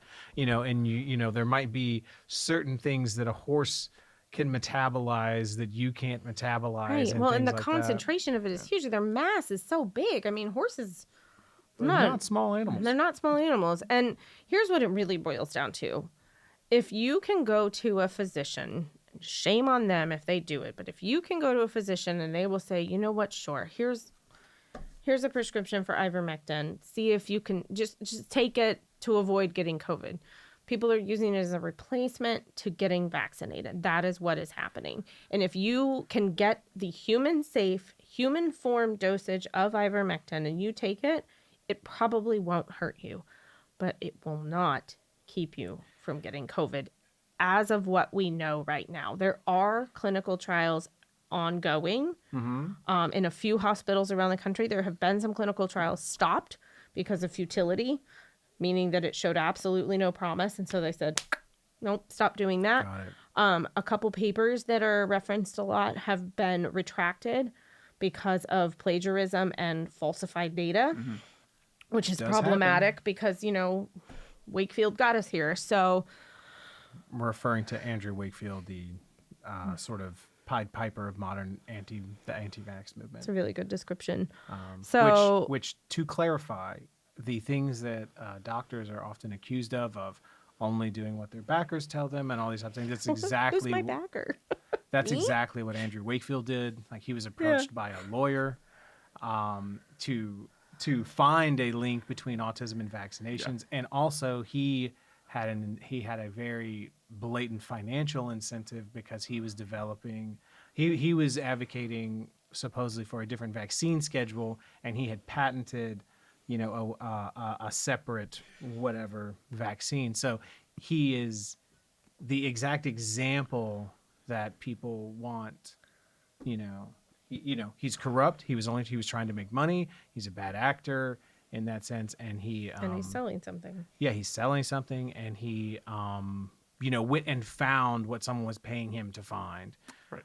So anyway, just put a pin in that. If you want, There's a lot to go find out about that dude. Yeah. Yeah. There's a lot. And all of it has been taken out of circulation of what is considered evidence-based practice at this point. Right. And 100% of it. And so, but another thing about what I'm hearing about the ivermectin is that given in safe human doses, Right. it doesn't have too many side effects. No, it does decrease your sperm count quite a bit, according to some of the studies I was reading on today. That's probably pretty good then. Yeah, it's probably pretty good. We're talking 90% had decreased counts and morphology and granted, sperm unfortunately are produced all the time, so it's probably temporary. But and these people, if you were taking ivermectin, Something. you probably had COVID, so maybe it was related to COVID complications as well. long COVID can cause erectile dysfunction for sure. So And good luck with that. the connection I'm trying to make is that it's a medication that's not necessarily going to hurt you, and so it is this thing that you can take. And then if you by chance get better, it's a lot like the essential oils and a lot Sure. of the homeopathy and whatnot, which is just diluted water. It's placebo. It's placebo, or it's just a very anecdotal little piece. I had a person come at me on social media and say, well, I know 3 people who took it and It is possible to correlate. and they felt better in just 3 or 4 days. They might have felt better in 3 or 4 days because they took vitamin C. Yeah. We're giving vitamin C, vitamin D, and zinc to every COVID patient because there is some protective nature to those. Is it a cure? No, but it all kind of works in concert. And the biggest problem that I have with ivermectin and the hypocrisy of it is that they're pushing back against a vaccine and they keep using the word experimental, which of course it's no longer considered that because the Pfizer vaccine is approved by the FDA. I'm sure Moderna will be shortly followed, but ivermectin is absolutely still an experimental drug for COVID. Just because it's an established drug doesn't mean that it is not experimental for COVID. Anything used off-label is an experiment. Yeah. Well, and I feel like that's, the word experiment, I feel like it's Very negative connotation for whatever reason. well, and in that sense, I feel like it's being very lazy with the application of that word because It's been spun that way. right. And I mean, it was experimental in the, the vaccines are experimental in the initial trials. Of course. That's when you could have called it an experimental drug. And after that, the experiment has been run. It's no longer really experimental. The Right. experiment's over at that point. Yeah. Right. The E in the EUA was emergency use authorization, which meant this shit works. give it as fast as you can. We're going to run this red tape stuff through and get the paperwork stamped and signed Yeah. and put a little sign on it and say it's good. I've been vaccinated for 8 months as of the day before yesterday. And I couldn't have done it fast enough. Yeah. Are there rare risks associated with getting the COVID vaccine? Yes.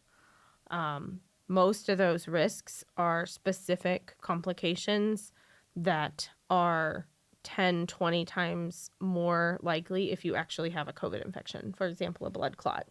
People with COVID are like 20 times more likely to develop a blood clot than somebody that got the vaccine. And so just to be real clear here, because I think we need to, if we're gonna mention those things, we need to be a little more explicit. When you're talking about the risks of getting blood clots because of the vaccine, we're not talking about a 1 out of 10, Nope. 1 out of 100, 1 out of 1,000, 10,000. Nope. We're talking out of a million. Is It that was what like it is? 8 out of several million. Right. So these are The risk is extremely low. Does it exist? Yes. So there's a risk with every vaccine. Right. yeah. The risk, the benefit outweighs the risk by a long shot when it Right. comes to this vaccine. Yeah. If they told me tomorrow I could vaccinate my 3-year-old for COVID, I would take him tomorrow. I would not hesitate. Would I be a little nervous? Sure. I'm nervous every time he gets a vaccine because it's a brand new body and it hasn't happened to him before. It's a brand new thing. Right. But and I mean, and I was nervous when you got it just because it was new. Sure. You know, and I was nervous when I got it, because it was new, but it wasn't. Those fears were not rational, and that's the In a way they were, but in a way they're like. well, and even if they are, the benefit still is more, Because also the thing about it being new is like this vaccine technology has been around it's for like not 50 new. years. Right. say that again. The mRNA vaccine technology is not new. They've been working on it a very long time. Right. Right. It's been like essentially in The development for problem, something like the problem is funding. Yeah. Nobody wants to. Right. HIV is a preventable illness. We don't need to we know exactly how to not get HIV. And while it is a devastating illness that was very unknown for quite some time, I don't think that there's not I could be wrong about this. Again, all of this grain of salt, but I don't think there's a shit ton of money being thrown at research for a HIV vaccine or hepatitis, which is hepatitis does have a vaccine, but there's just. I see what you're saying. Yeah. Like that is a narrative that isn't really being spun. Is that this vaccine happened very quickly, and it's because It's just because of funding. because the whole world, there was a huge concerted effort. right. Every person involved in vaccine research was doing the same work at the same time, and Right. anyone who had money to put into that was putting it into it Right. because lives matter. And from what I understand, I could be mistaken somewhere along the line, but from what I understand, we were at a point a few years ago to where we could have moved forward on this vaccine for like a COVID SARS type vaccine. Sure. But it sort of got there at the right point to where we could just take this last, and it was like a delivery mechanism issue, basically, right? And that's what was been focused. That's what got focused on the last year and a half, really, and that's what sort of came to fruition at the end of last year. Right. So So all the technology, the complicated stuff, as far as the mRNA blueprint, that I think was already been in the solved works for a long time ago. Yeah. Yeah, I mean, this isn't new. no, Like, this isn't, yeah, this yeah. is something we started from No. scratch on in March of 2020. definitely not. Right. mRNA technology has been around for a while, and it's useless trying to explain that to some lay people because they don't even know what mRNA is. Right. I mean, I took a few genetics classes for my biology degree. I took A few. Hold on. Sorry. I just want to give you some credit there. Like a few genetics classes. I took biochemistry, which talked a lot about stuff like that. Not a chapter, not like a section in your bio course. Like in high school. yeah, like you didn't just have to do the No, I had to RG take- whatever No, I had to take sequences those or whatever. classes. Right. Yeah. Yeah. So anyway, but yeah, like that. I think of it as sort of in terms almost like analogous to the space race and whatnot of like no one was going to be able to get to the moon without like the technology used to get to the moon wasn't particularly new in the 60s. Like there wasn't huge technological or scientific advances per se, if I was to sort of draw a line between a scientific advance and a technological advance. You know, like the physics of it wasn't new, is what I'm saying. You know, rockets had been around for a minute. What's this bizarre idea that like fucking Kyle from the farm didn't get like the notification that mRNA had been studied in 2012, and so now he's all upset because now he's asked to take an mRNA vaccine. Like that's ridiculous. It's gonna change his DNA. Yeah, like if you want to know about mRNA, then like go become a geneticist. or at least read a Wikipedia article. Or, like At go. least, like, that's all go- I did. I read and like watched some videos and shit, and I Right. got a little bit of information. I mean, there's Not that I videos out needed there it. that look like Jurassic Park, and it's like, I'm a DNA molecule. Like they're gonna teach you like what you need. dinosaur. I'm a I know dinosaur. Like they're gonna tell you the difference between like messenger RNA versus DNA. It's just Literally, Jurassic Park. Steven Spielberg could teach you more than a lot of these people probably know. about. Michael Crichton, God rest his soul. He could Actually, absolutely. Thank you. There Yes. it is. Yeah. There it is. Yeah. Bring it back It's around. just so. It's so frustrating to be suddenly like. I have never been questioned more, ever, in just the most basic stuff, and not just like, oh, explain to me how that's working, but like confrontational anger. Not curiosity. No, not curiosity. Like Like, dismissal. why aren't you doing this? Like, I had a Zoom call with a family member a few days ago where they said, you're not supposed to be giving that drug. You're supposed to be giving this one. And I was like, are you a healthcare provider? And they said, no. And I said, this is the drug we're supposed to be giving. She was like, that's not what I saw online. And I walked away from the phone call because saying what I wanted to say would have been unhelpful. So I had the privilege of stepping away from that tablet, but I have never been in the position where I am asked to prove that we are qualified to do what we're doing as many times as we are asked that right now. And when you say It's- right now, you mean like within the past 6 weeks, 2 months, or Sure, I guess. When did Delta really start picking up? August, early August? I don't Yeah, remember now. I don't remember Late now. July. Late July. Late There was July, there was yeah. a solid few weeks where we were down to 0 COVID patients in our ICU, and it was wonderful. And now it's 98% COVID, and all but a handful, like 98% of our COVID patients are unvaccinated. I will say that with confidence. Yeah, I hate to say it this way, but there's a as an outsider looking in, there's a rhythm now to the surges where leading up to it, there's about 2 or 3 weeks at the hospital where sort of morale goes down and the dread sets in because y'all can feel it coming. And then it hits, and then there's about 2 to 4 weeks of kind of just chaos, not knowing when it's going to sort of plateau and not knowing how things are going to work. And then Do we have enough ventilators? Do we have enough staff? I mean, nurses are Right. quitting left and right. We're working short staff. People are calling in. We're fucking sick of this fucking shit. right, and Yeah. and then at some point it doesn't really get better. It Y'all just get used stops, to it, or it just stops getting worse. right, Yeah. right, and y'all just get kind of that just becomes y'all's new normal, Right. Every one of my patients has COVID. That's it. And everything else becomes more lethal in the meantime. That's a really important point.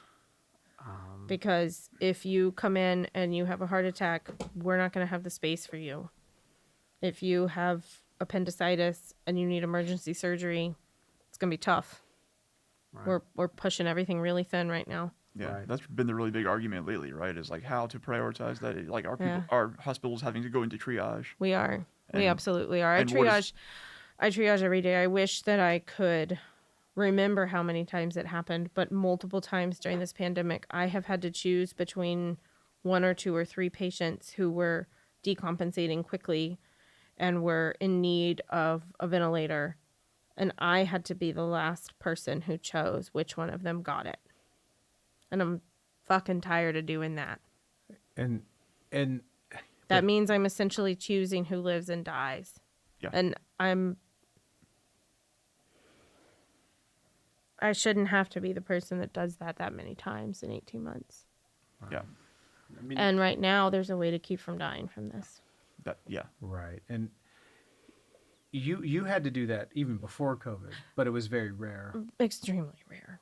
Extremely very rare. I mean, we were never counting ventilators. Right. I never knew how many ventilators were in my hospital. I never knew. You didn't care. You I didn't have to know. care. I didn't know. Yeah. I didn't have to know.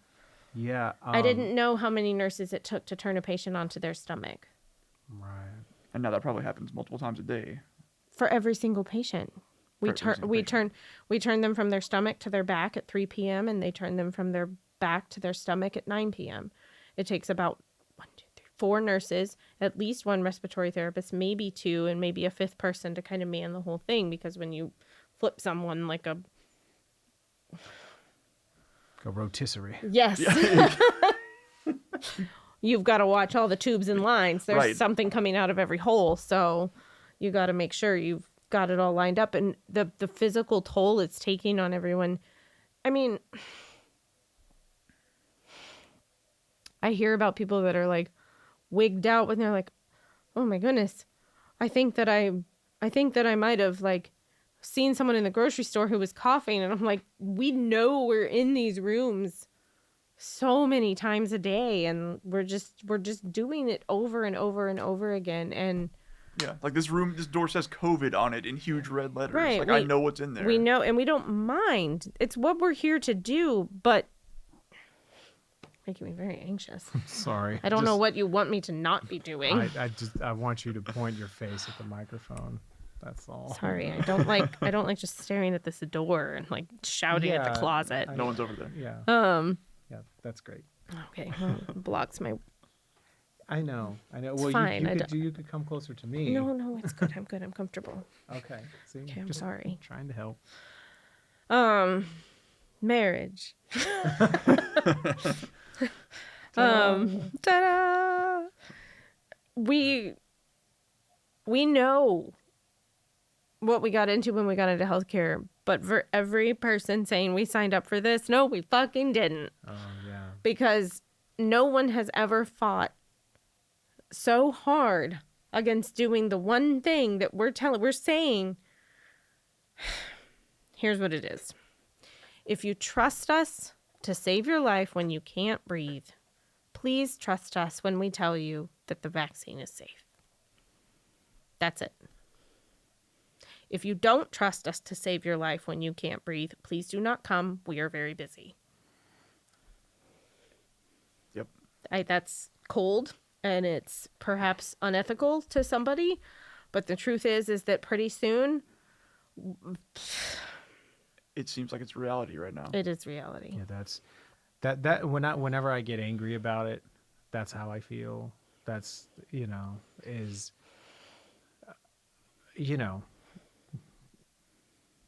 is like, all right, man, we'll have the fucking guts to bury your own fucking dead if you're not gonna do what people are asking you to do. When the plague happened, specifically the plague in Britain, bubonic, I suppose. Europe? Sure, Europe. If you had the plague and they found out, they would lock your doors and put an X on the door and be like, maybe you live, maybe you don't. And occasionally a wheelbarrow would come around and collect the bodies. The best they had to help was a priest. And as nice as they are, they're not very helpful when it comes to the management of COVID. Other than serving people their last rites and things like that. Morale boost at the end there. Mostly for their families. Right. But it's you guys wanted an easy solution. I say you guys, I shouldn't be saying you guys. People, the public, everybody, all of us, me, we wanted a solution, and then it was given to us, and it's here. We have it. And can you get COVID after you get vaccinated? Yes. Does it reduce the severity of your symptoms? Yes. Does it protect from hospitalization and death by an astounding amount? Yes. Can you still give somebody else COVID when you have the vaccine and you get COVID? Yes. But your viral load is smaller, your infectious period is shorter, and you're much less likely to do so. Right. And perhaps what is the most silly about all of this is that getting COVID to prevent COVID is the dumbest idea I've ever heard, which is what a lot of people say about their natural immunities. So... Yeah, because those, if you did get it, those antibodies at some point are going to run out. And, sure. You're going to... All immunity wanes over time. Right, even from vaccines. Even from vaccines. Yeah. For example, a lot of vaccines that we all get in our childhood, like MMR and chickenpox and things like that, those waned for me, and my titers were checked by my hospital where I work. And they said, hey, your titers are a little low. We need you to get revaccinated. And I was like, yeah, sure, no problem. What does that mean? Your titers? My titers. So it's like the level of antibodies present in your blood to tell you like how protected I am against this or this or this. Okay. So they want to make sure that I'm not going to like bring measles into the hospital, which is fair. So I got get the flu vaccine every year. Exactly. And the flu is one of those tricky ones that kind of changes and they try to guess. Not just one thing. Yeah. Right. But I got like an MMR booster and I got like a chickenpox booster because I had chickenpox as a kid and my immunity had waned a bit. So they were like, hey, we're going to give you a booster. I was like, yeah, sure, no problem. Right. So something there were two things I wanted to ask you.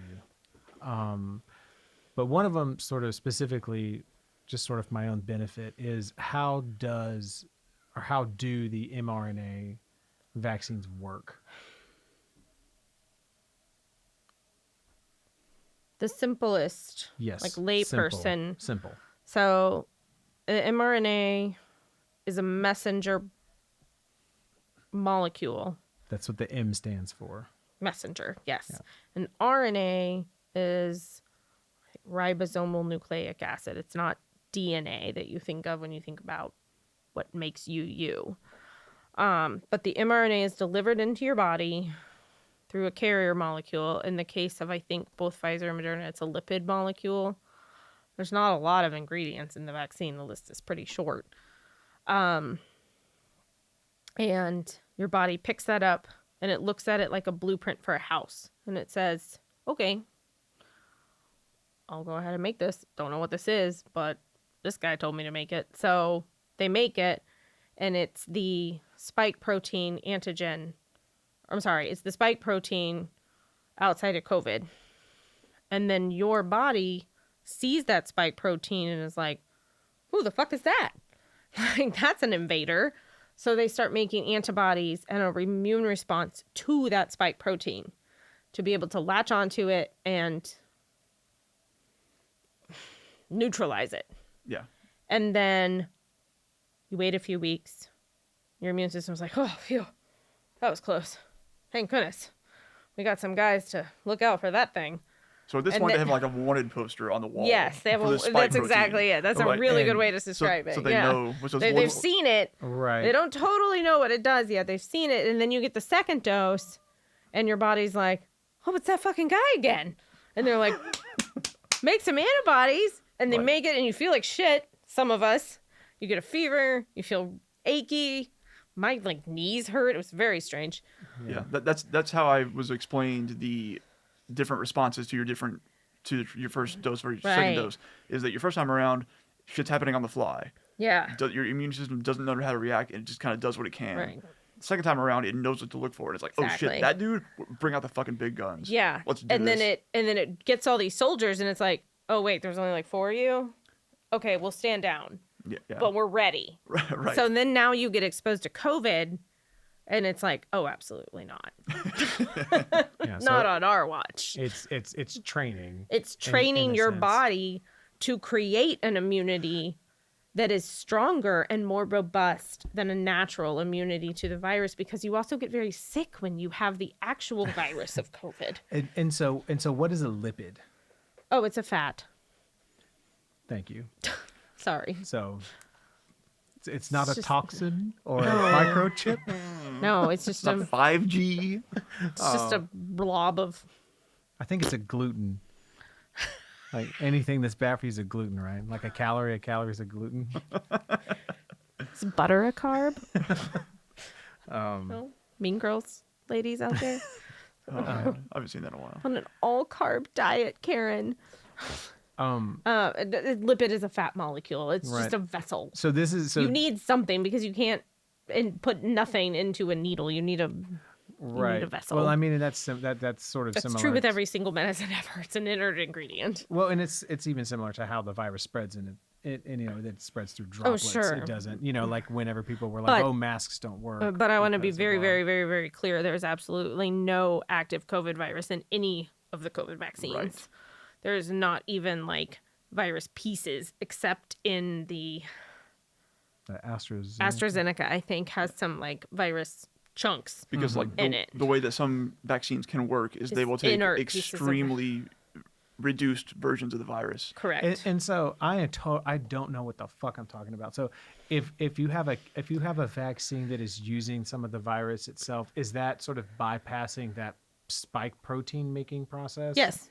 Yeah. Oh, okay. That's why this is so much better, because we don't have to use Right. You're that telling piece. you're It's sort of literally just a blueprint. It's just a lesson plan. Yeah. Instead of like saying here's what the thing actually looks like, it's just like we're gonna build a Right. decoy of what it looks like. yeah, And like, teaching your body to And your fight body, against that. and then that Right. mRNA messenger piece that we talked about at the beginning is broken down by your body's natural processes within hours to days. right. It's gone. Right. That's why if you don't have any side effects with it, that's why like they watch you for 10 minutes. And Yeah. if you don't have any side effects, like Well, whatever right. side effects you're going to have are going to be within the Right. first few weeks. Well, and then that response that you have over like the next 24 to 48 hours isn't what was in the needle. It's your own Yeah. body doing what it's supposed to do. right. Exactly. Right. The which, other unfortunate and rare side effects that are happening, like pericarditis and myocarditis, which I know they've seen in some pediatric patients a little more, and the blood clots are extremely rare, and they're more of like a signal of like, hey, we noticed this happening in these arms of these studies, so we're keeping an eye on this. But if you have COVID, your chances of a blood clot, pericarditis, and myocarditis are enormous compared to the risk of when you Right, get from the vaccinated. So vaccine, yeah. again, getting COVID to prevent COVID is stupid. and I hate to use that word, but it is. yeah.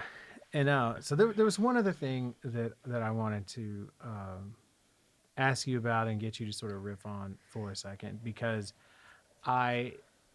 you said it the other day, just sort of in conversation, and it sort of, it made a light bulb go off for me, because I used to, and it sort of solved a philosophical problem that I had when I was younger, because I went to college for physics and mathematics, and so when I was out of college and whatnot, hanging out and having like small talk with people, the thing about physics is that most of what you do with physics is, you talk about it a little bit, and maybe you speak about it really well, and you can do some good presentations or some good fun lectures, like Neil deGrasse Tyson style or something like that, and you can be a science entertainer, if you will. But the majority of it is math, and the majority of it is modeling and figuring out how to model these processes with mathematics. So it's not, you can't like do physics in a conversation with someone at a bar.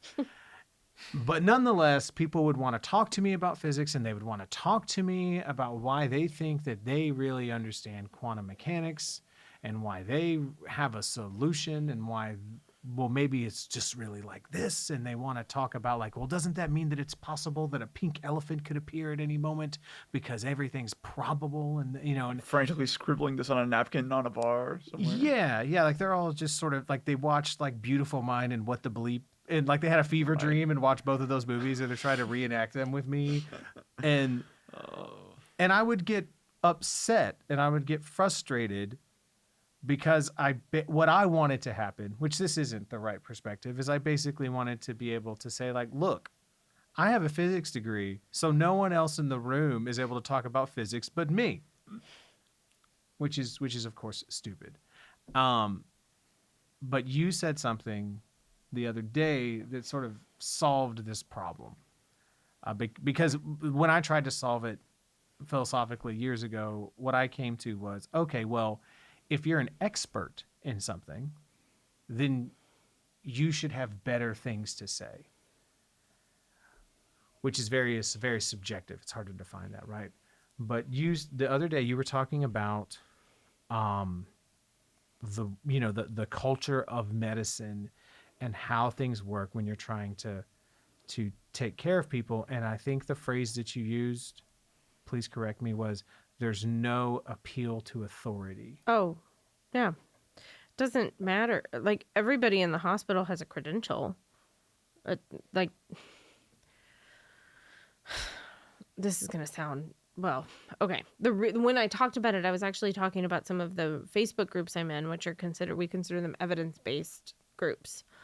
They're not everybody's cup of tea, because if you're in an evidence-based mom group, they're going to tell you when you're doing something unsafe in regards to sleep, or the way you're feeding your baby, or what you're dressing them in, or if you're using a rock and play that's been recalled, right? If you're bed sharing and things like that, they're going to say, well, this is what the evidence says. So one of the main rules in all of those groups is that there is no appeal to authority, which means it doesn't matter what your credentials are, because a lot of people are scientists, and just like these doctors that are claiming to be board certified that are now saying that ivermectin works, it's the same problem. They're using an appeal to authority to sell their snake oil. It doesn't matter that I'm a nurse practitioner.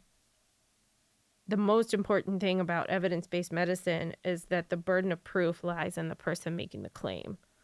So if a person comes and tells you that a drug works against a certain illness, it's not up to me to show you why it doesn't. It's up to that person to show you why it does. Right. So there's no appeal to authority. Right. You make a claim, you provide the evidence. Yes. If there's not evidence, it doesn't work, and it's thrown out. That's it. As much as we want it to work. We all wanted Plaquenil to work. It's cheap. It's everywhere. Right. Didn't work. Right. And, Bummer. And a lot of the discourse around these things, there's I think a tacit assumption amongst many of the critics that it is all based on authority, and that, oh, I'm supposed to listen to you because you are a doctor. Mm-hmm. Well, I found another doctor who says this, and so and the thing is that I'm not trusting things I know. I'm trusting the experts in this. I'm trusting the people who are the virologists. I'm trusting. There's more than one type of doctor, right? I'm trusting the people in the lab that are studying all these things and that are coming back to me and saying, the evidence shows that this works. And I'm like, cool, let's do it. I don't know why. I can't tell you what. You didn't see that experiment. No, I didn't. But I'm going with the most evidence. Yeah. I'm taking the thing with the most evidence and using that.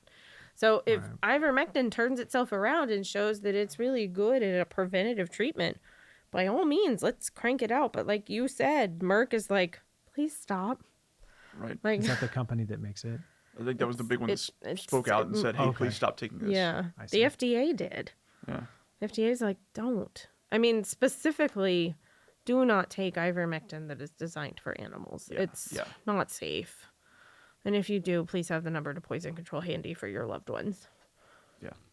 And again, if you're doing that as an alternative to the vaccine, it just makes doesn't make so any little sense. Yeah. Because you're not really rolling the dice with the vaccine at this point. Not after the millions and hundreds of millions of doses that have been administered. Right.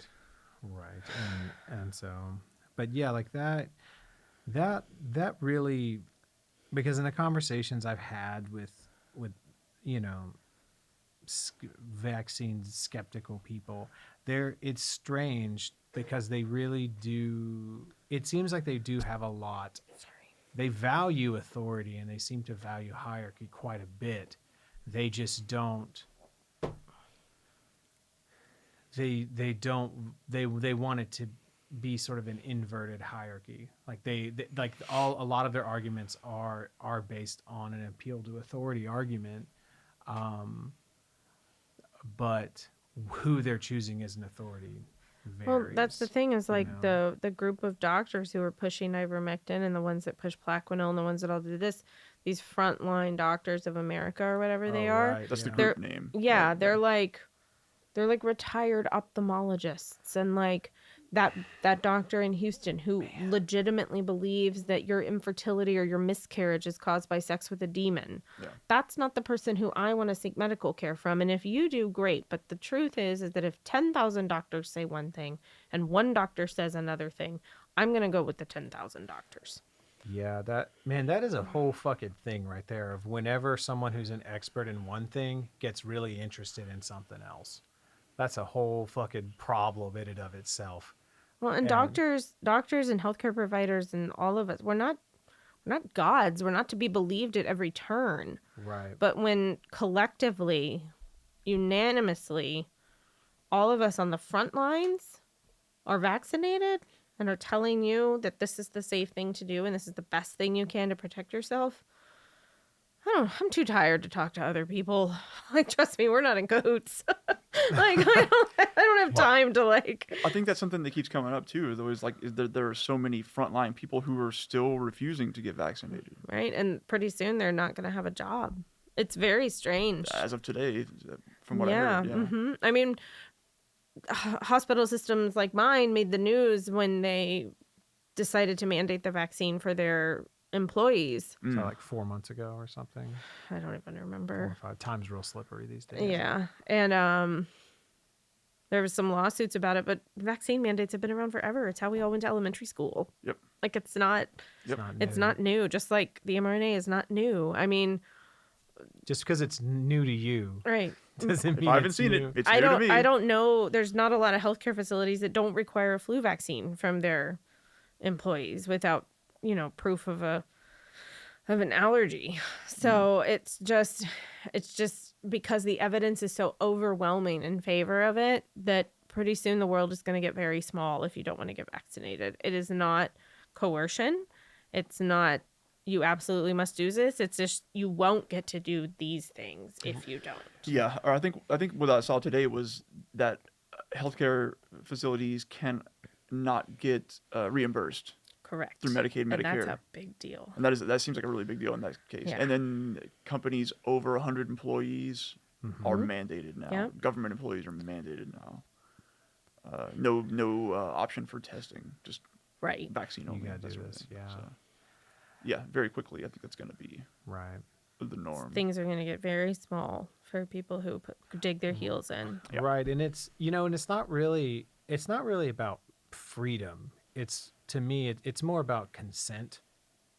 And that, Informed consent is a lot different than misinformed coercion. elaborate, because that sounded like those mean very specific things. Informed consent is you have been provided the information about what you are consenting to. In the case of a COVID vaccine, you are consenting to receiving a vaccination against the COVID-19 virus that has the risks and benefits laid out by the makers of the vaccine and by all of us here in the healthcare world. And you agree to do it and you sit down and you get the shot.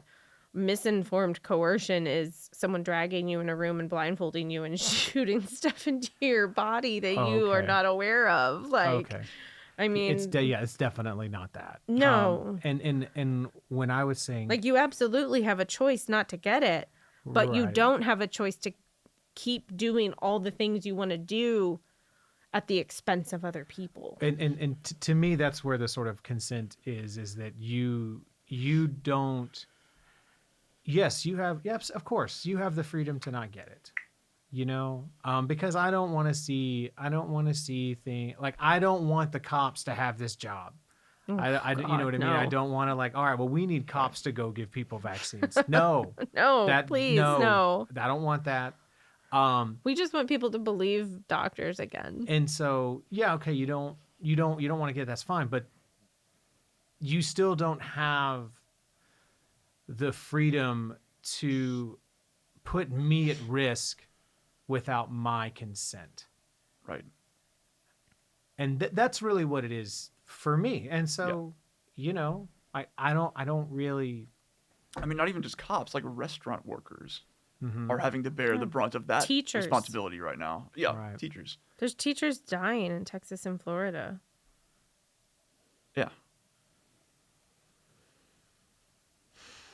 Yeah, making that choice does not only affect the No. person making that choice. If you That's- want to overeat yourself into 700 pounds and do that, it's not a good choice. It's a bad choice, and it's harmful to you, and it will probably kill you, but it's not going to take anybody else out on the way, not directly.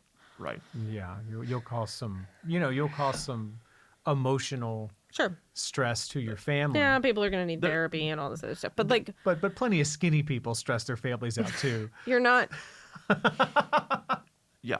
you just don't get to set everything on fire around you and then say it's not your fault. Yeah. Like there will be fallout from that situation, but Yeah. it won't be you. Nobody else There will be is- no intentionality Right. there, which is what there is here. You can't give anybody else diabetes. You can't give anybody Right. else your cancer. You don't have to get your cancer treated. By all means, don't Yeah. do it. But you Yeah. don't But if like you go to the store, people aren't going to get it around you. no. That's the big Right. difference there. Right. And so And when it comes to infectious diseases like the flu, we haven't had to deal with it in this volume ever before, except maybe the Spanish flu in the early 1900s. And they had the same problems then with people that didn't want to be told what to do. So I don't know, but I know that morale is low at the hospital. I know that we are all experiencing compassion fatigue. We are resentful. We are very tired. We are running out of room and resources. And we're getting mistreated a lot right now. And it really sucks. So if you've been on the fence about getting vaccinated and you have some questions, I'm happy to talk about what I know and what I don't know. I'm happy to talk to you about all the unfortunate people I've taken care of that have had COVID. But I'm not going to tell you that ivermectin is the answer either. So I will have a good discussion about it, but I will not. If you come to me with a claim, I want you to come with your evidence. It's Yeah, not that- my job to tell you why it's true or That- not true. that really is a good Occam's razor, if you will, a really good, you know. And I mean, and even I remember Richard Feynman, like in a lecture or something like that, he said, if observation doesn't match, or if the theory doesn't match the experiment, it's not science. You know, like if the observation doesn't match, you know what I mean? Like, and it is just like, that's it, that's period, end story. And that's what science is. Science is you make a prediction, and then does that happen, or does it not happen? And you have to, you know, and you have to change based on that, you know. And I think that because it's because of how we learn about science as if it is, like you said, static, like it's facts. Right. Yeah. It's not that it's this organic, growing, constantly moving, constantly, you know, changing process, but it really is just that is. And if ivermectin worked, then we would use it. Right. If you know, hitting yourself with frog venom or whatever worked, we'd do it. But those claims don't, there's no evidence for those claims. So Yeah. and it's not that the evidence is suppressed. That's not it. We don't have time for that. You know, and I mean, and if you want to go down the rabbit hole and talk about how difficult it's been to do proper studies on psychedelics and things like that, Yes, sure, but that's a very different discussion because we're not talking about using LSD or MDMA or marijuana in the ICU to keep someone from dying. We're talking about very different classes and kinds of very very different mechanics for these drugs. So, but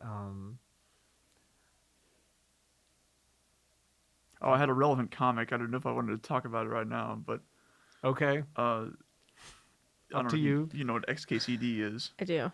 but it's flawed data. And you can swipe it over for the last one there.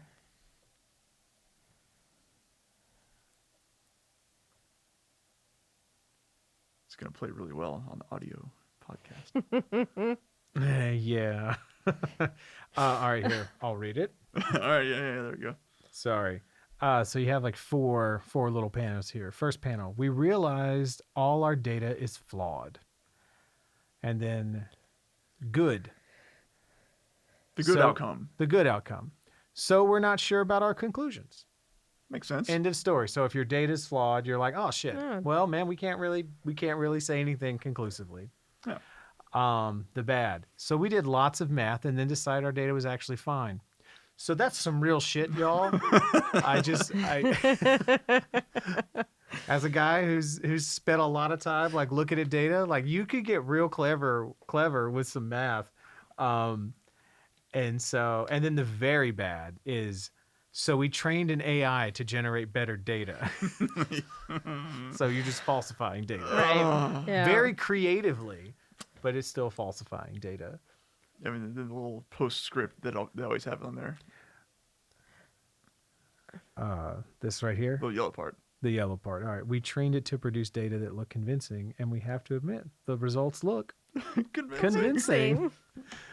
So There's an XKCD for everything. yeah.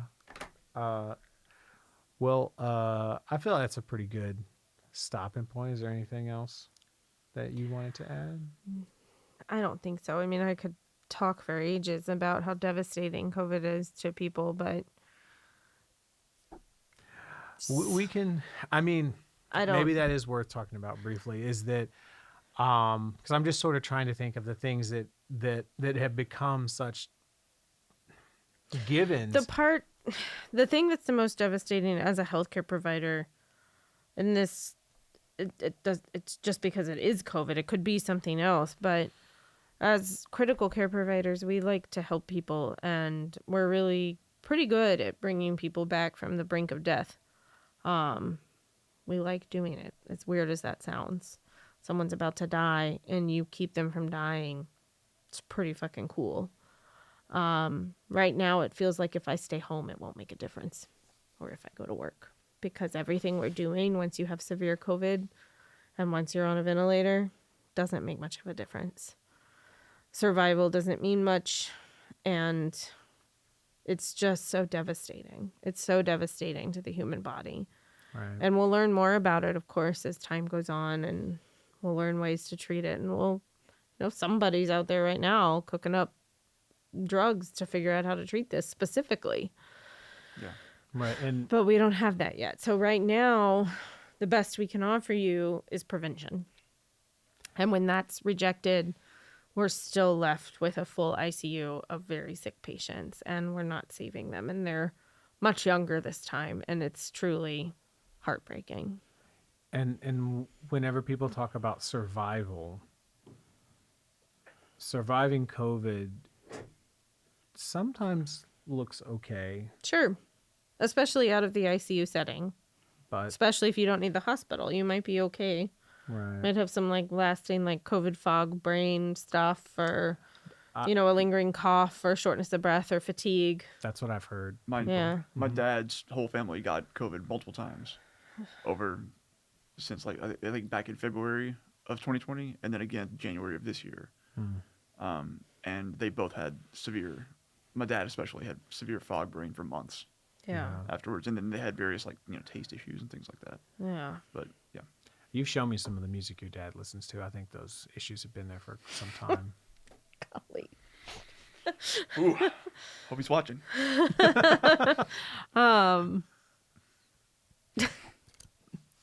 lost my train of thought on that bad joke. Tripped me up right off the tracks.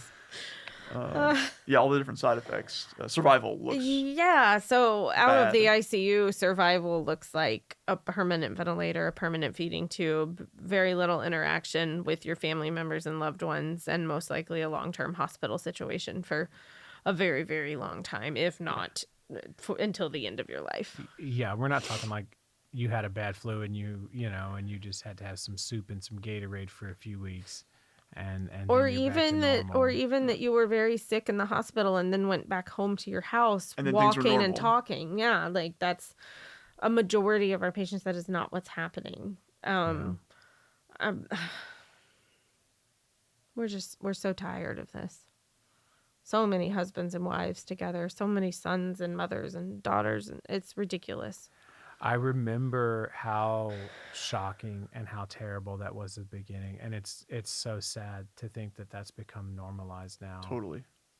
Like even as a layperson from the outside. Just multiple family members being wiped out. Yeah. Yeah, as a layperson from the outside, I can think of how many times I've seen some family like lose someone in the hospital, and it's how grave it is, how huge of a deal it is, and it's just happening like fucking nothing now. Yeah. And it has been forever. I can remember one time in my entire career before COVID that I had a husband and wife both sick in the ICU at the same time, like from the same family, because they were there with like some infectious disease. It was very weird.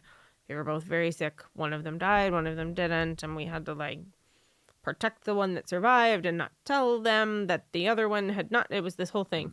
And now that's all the time. Right. It's all the time. Like just, oh, these ones are related and these ones are related and this one's relative is upstairs and this one got better and went home, but this one is still here. It's constant. Right. It's like picking what you're gonna have for lunch, or Yeah, just it's mundane.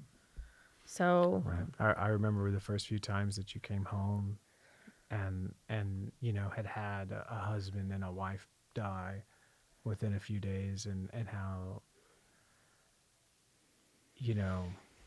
because I think that's a thing that I don't know. That's a thing I don't think people have as much of a grasp on, is that a lot of critical care medical providers really want to do that emotional work. Y'all want to be there and you want to feel it with the families as much as you possibly can so that you can still function. That's what you want to do. That's why you're in this game. Mm-hmm. And for there to be so much of it that you have to shut that off is, I think, probably traumatic for y'all in a sense. It is. It's devastating. I watched a patient die the other day and I felt nothing. That hasn't happened to me in maybe ever. Yeah. I lost my own mother in an ICU, so I know what it feels like. Right. And now I'm watching people die and I can't afford anymore. Because it's just been so It's much. gone. It's hundreds at this point, just in this past year. Yep. So More it's, death than I've ever seen in my entire career combined. more death than people see in war zones. Sometimes in like entire tours of duty. Yeah, and you don't usually wipe out entire families. If you're good at it. No. I meant like, yeah, you know what I mean. Sorry. The somber tone. You got that stormtrooper aim. You're not wiping out anybody. Yeah. But like you said at the beginning, like you got into this because compassion. Yeah. And that's And I'm still trying to gone help now. you guys, but like when you get screamed at by everyone that you're lying and doing it wrong, it sure does get old quick. Yeah. Yeah. Well, and I remember you mentioned your mother dying in ICU. I remember, just to sort of, talk about this compassion aspect, is that going through that experience after you healed or started to heal and started to process things, it changed the way that you did your job. Yeah. Because you all of a sudden had all this just firsthand data of how it felt to be how it felt to be a family member, and you honored that, and you wanted to use that. You're using your whole life, your whole being, your whole experience to do the best you can for every patient and every member of that patient's family. And it's just such an incredible commitment that you had. And it's so tragic that because of people's value systems, because of their for whatever ideas, their identities, that they're not, they're cutting, not only are they cutting that experience off from you, that you're not being able to do the things that you intend to do in the way that you would prefer to do them, but they don't get to experience that side of care either, because they're coming in, first of all, it's, the fatigue. Y'all just don't have the energy to Well, and just their physical presence is difficult sometimes because we still have some isolation protocols. Despite the new laws that have been passed in Texas, we still are keeping COVID patients on isolation for 10 to 20 days, depending on severity of illness. So when they're not physically at the bedside, it's very difficult. Right. So many last meetings with families over Zoom. Right. And at the beginning and things like that, Christ. So I can't even imagine if like that was, if I had to watch my mom, we had to withdraw care from my mom and I had to watch it on Zoom. Right. I can't imagine how. Me neither. That I can't. No. Yeah, I can't. And to clarify, my mother did not die of COVID. Neither did mine. Well, shit. I don't know, man. Your mom was kind of hip. Like Proto. Way ahead of the curve. I got COVID in 2016. So, but yeah. Anyway, keeping it light. Keeping it light, fun and anything. fun and funny. Anyone else got anything they want to throw out there? I don't think so. But no. Vaccines are safe. We're still going to try and help you when you come to the hospital. We're running out of space. We're running out of resources. Please get vaccinated. If you got questions about it, hit me up. If you want to fight, go fight with your wife or your husband. I don't want to talk to you. Drops microphone. Don't drop these mics. All right, guys. Adios.